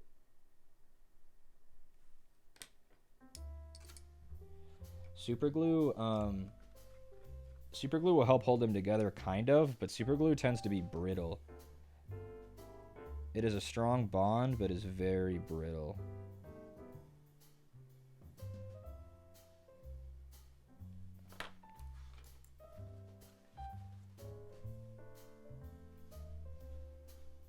But the plastic glue welds the plastic bits together. So like this Angron looks, he's all one piece, if that makes sense. Because all the glue chemically bonds the plastic together, so it creates a weld. So he's not as much glued together as he is joined. If that makes sense. Which is why people like to use plastic glue, because it's strong.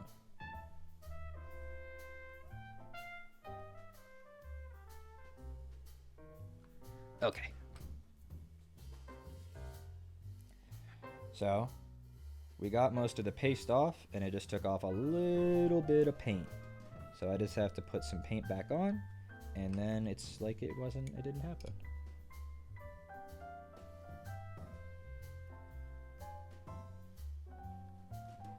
Here too.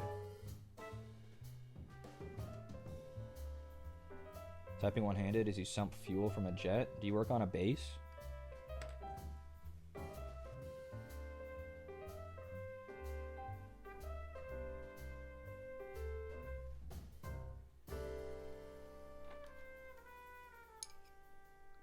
Sounds cool.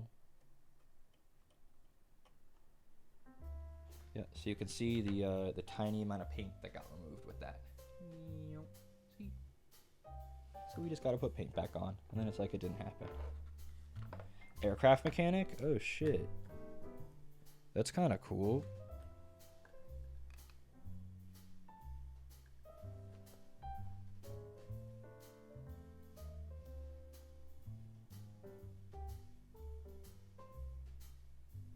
That is kind of cool.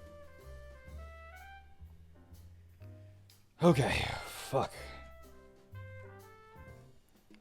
I am beat, y'all. I didn't think we had another 3 hours in us today on Angron, but we needed another 3 hours. Tufts. That's another fun bit. Let's get the tufts out.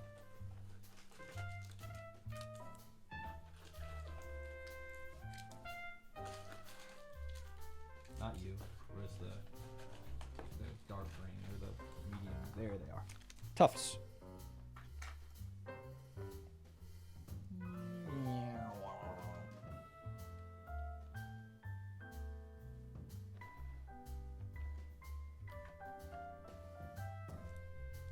As is normal with tufts, I just kind of do whatever I want with them. I think I'm out of burnt ones, which kind of sucks. I kind of wish I had some.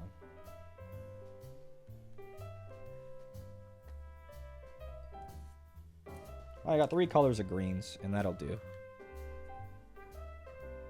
As I say every time, but again, for those of you, I kind of like saying the same thing every single time, because it makes me feel like I'm Bob Ross. But it's, don't really plan where you're going to put your tufts. The more random you are, the more natural it seems. Nature is random. So you don't want to be too, like, symmetrical or planned with them.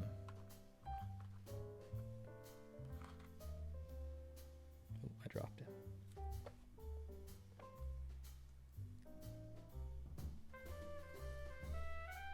And then don't let me forget, I have to do the eye lenses on the Space Marines. I have to do the eye lenses. That's the last thing I have to do. I've just been waiting for their shade to dry.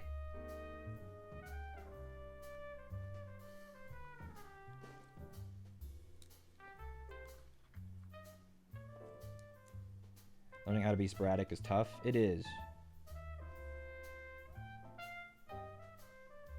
Because the rest of the process is so much thinking. You're always thinking about where to put your brush, what color to use. And then it's like, okay, now on this part, don't think at all. This part, no more of that.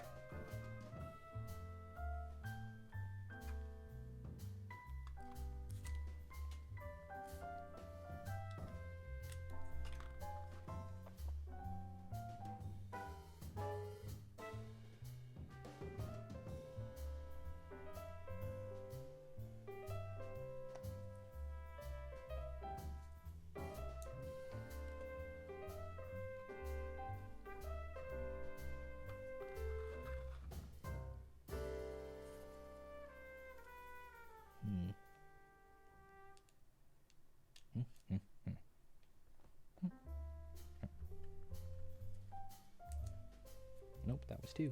I only wanted 1 of you guys. Go back on your sheet. Right here. You can also use tufts to hide areas where you didn't really cover the base, the seam over the modeled base meets the peanut butter, and you can use tufts to hide that. Okay, now let's do the Space Marine eye lenses real fast where you guys can't even see it, and then I'll show you how we're looking. Where'd ball red go? Is this you? It is.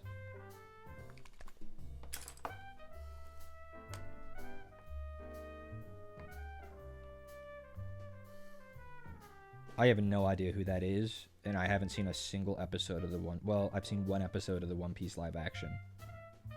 But I'm happy that you can't believe that he is in it, whoever that is.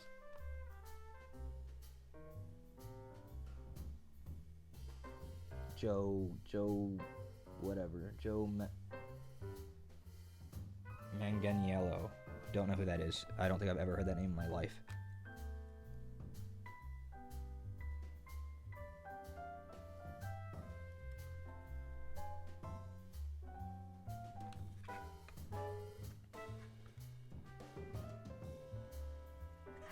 Who is that? Can someone tell me?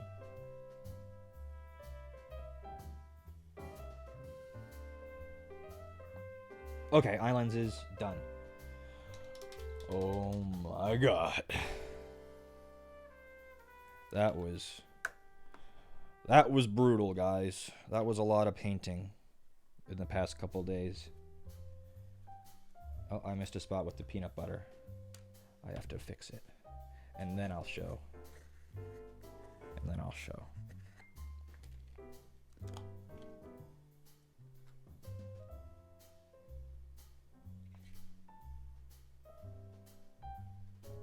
There we go.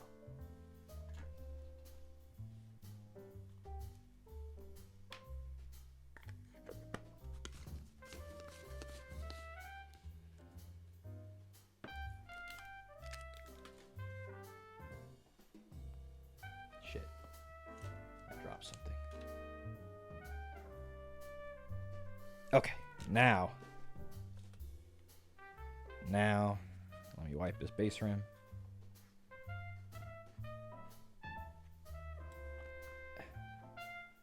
Ta-da. See, now that his base is done, he looks really finished, huh? Isn't that funny how that works? It's Angron. I can't really display him well because he's so gigantic. But he turned out really good. He's a big old beast. That took so long. But everything's painted. We did it. I think he looks really good. Mr. Angry Ron. That took so long.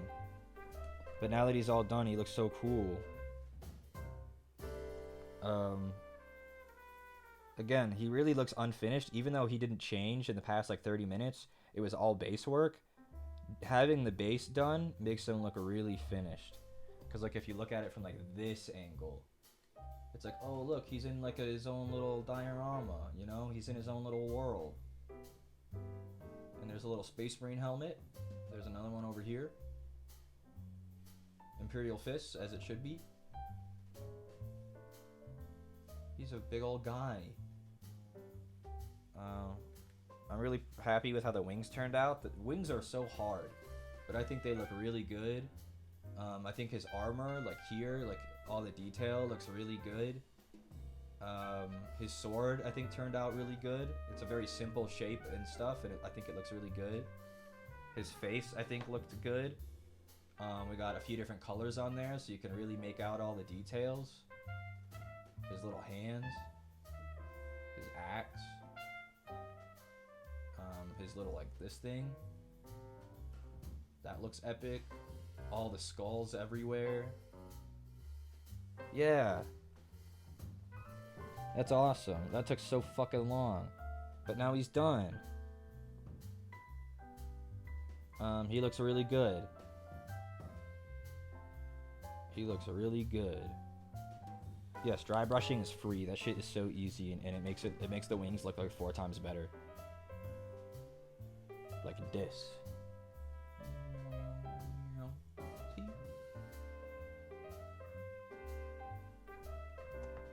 He looks so good. He's gonna look so good in the cabinet with everybody. Wow.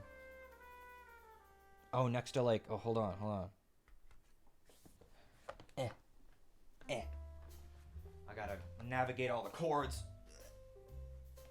Ugh. But after this, no more big guys. We're gonna paint like Skaven and Stormcast for a while, I think. Because those are fun and short.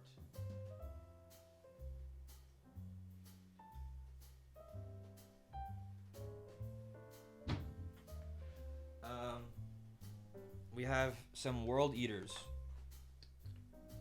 So this is like his army that would go with him.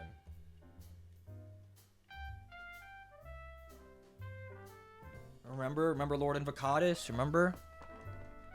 Cabinet tour someday? Yeah, I need to get a setup because it's not lit. The cabinet has no lights. So it's really hard to show off. But yeah, these are a few World Eater Berserkers that I have to rebase. They're Angron's army. They're his chapter. So this is their father, Lord Invocatus, if you guys remember him. And, hilariously, the first miniature I ever painted. Remember this guy? I showed him once or twice. It's the first mini I ever painted. Here he is. Look how flat he is. No shading to be seen. None. Just base coats. He's dusty. I probably used 4 paints on him total. It's the first guy I ever did. And ironically, he goes into Angron's army. See? He's a bloodthirster. Or a bloodletter, I should say. I think he's actually a skull taker, I think is his formal title. No peanut butter in sight? Nope. I gotta rebase these guys. This guy has no texture paste. These two have Astro Granite. When I thought I was going to do my World Eaters in an Astro Granite basing scheme, but I didn't like the way it turned out. This guy needs a base. I'm not going to touch his paint. The first model I ever did, I'm not touching his paint, but I'll probably base him. But if you take Angron and you like, excuse me, gentlemen, and you like put like Lord Invocatus with him, see, they go together. They're part of the same army. Angron's just way more dramatic. Lord Invocatus, I'm still really happy the way this guy turned out. Remember this guy we paid him a few weeks ago? This guy? Wait, we did him in one stream. It was like 6 hours or whatever. This guy was really fun. He looks so good. And he goes with Angron, so now they sit next to each other in the cabinet. Okay, well, I mean, that's it. That's the stream, guys. I'm not going to go back to Big Reese or anything. I need to clean up and wash my hands. Thanks for everybody for tuning in. He looks really good. Angron. Oh, you have a Lord Avocado too? You need to finish him? He's really cool. Lord Avocado. He's a really cool model. Really fun. I like him a lot. But I'm gonna see if there's someone to raid, and that'll be it. Let's see.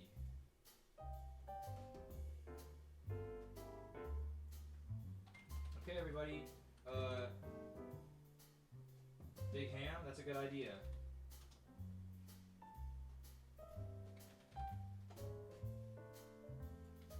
Just gotta set this shit up.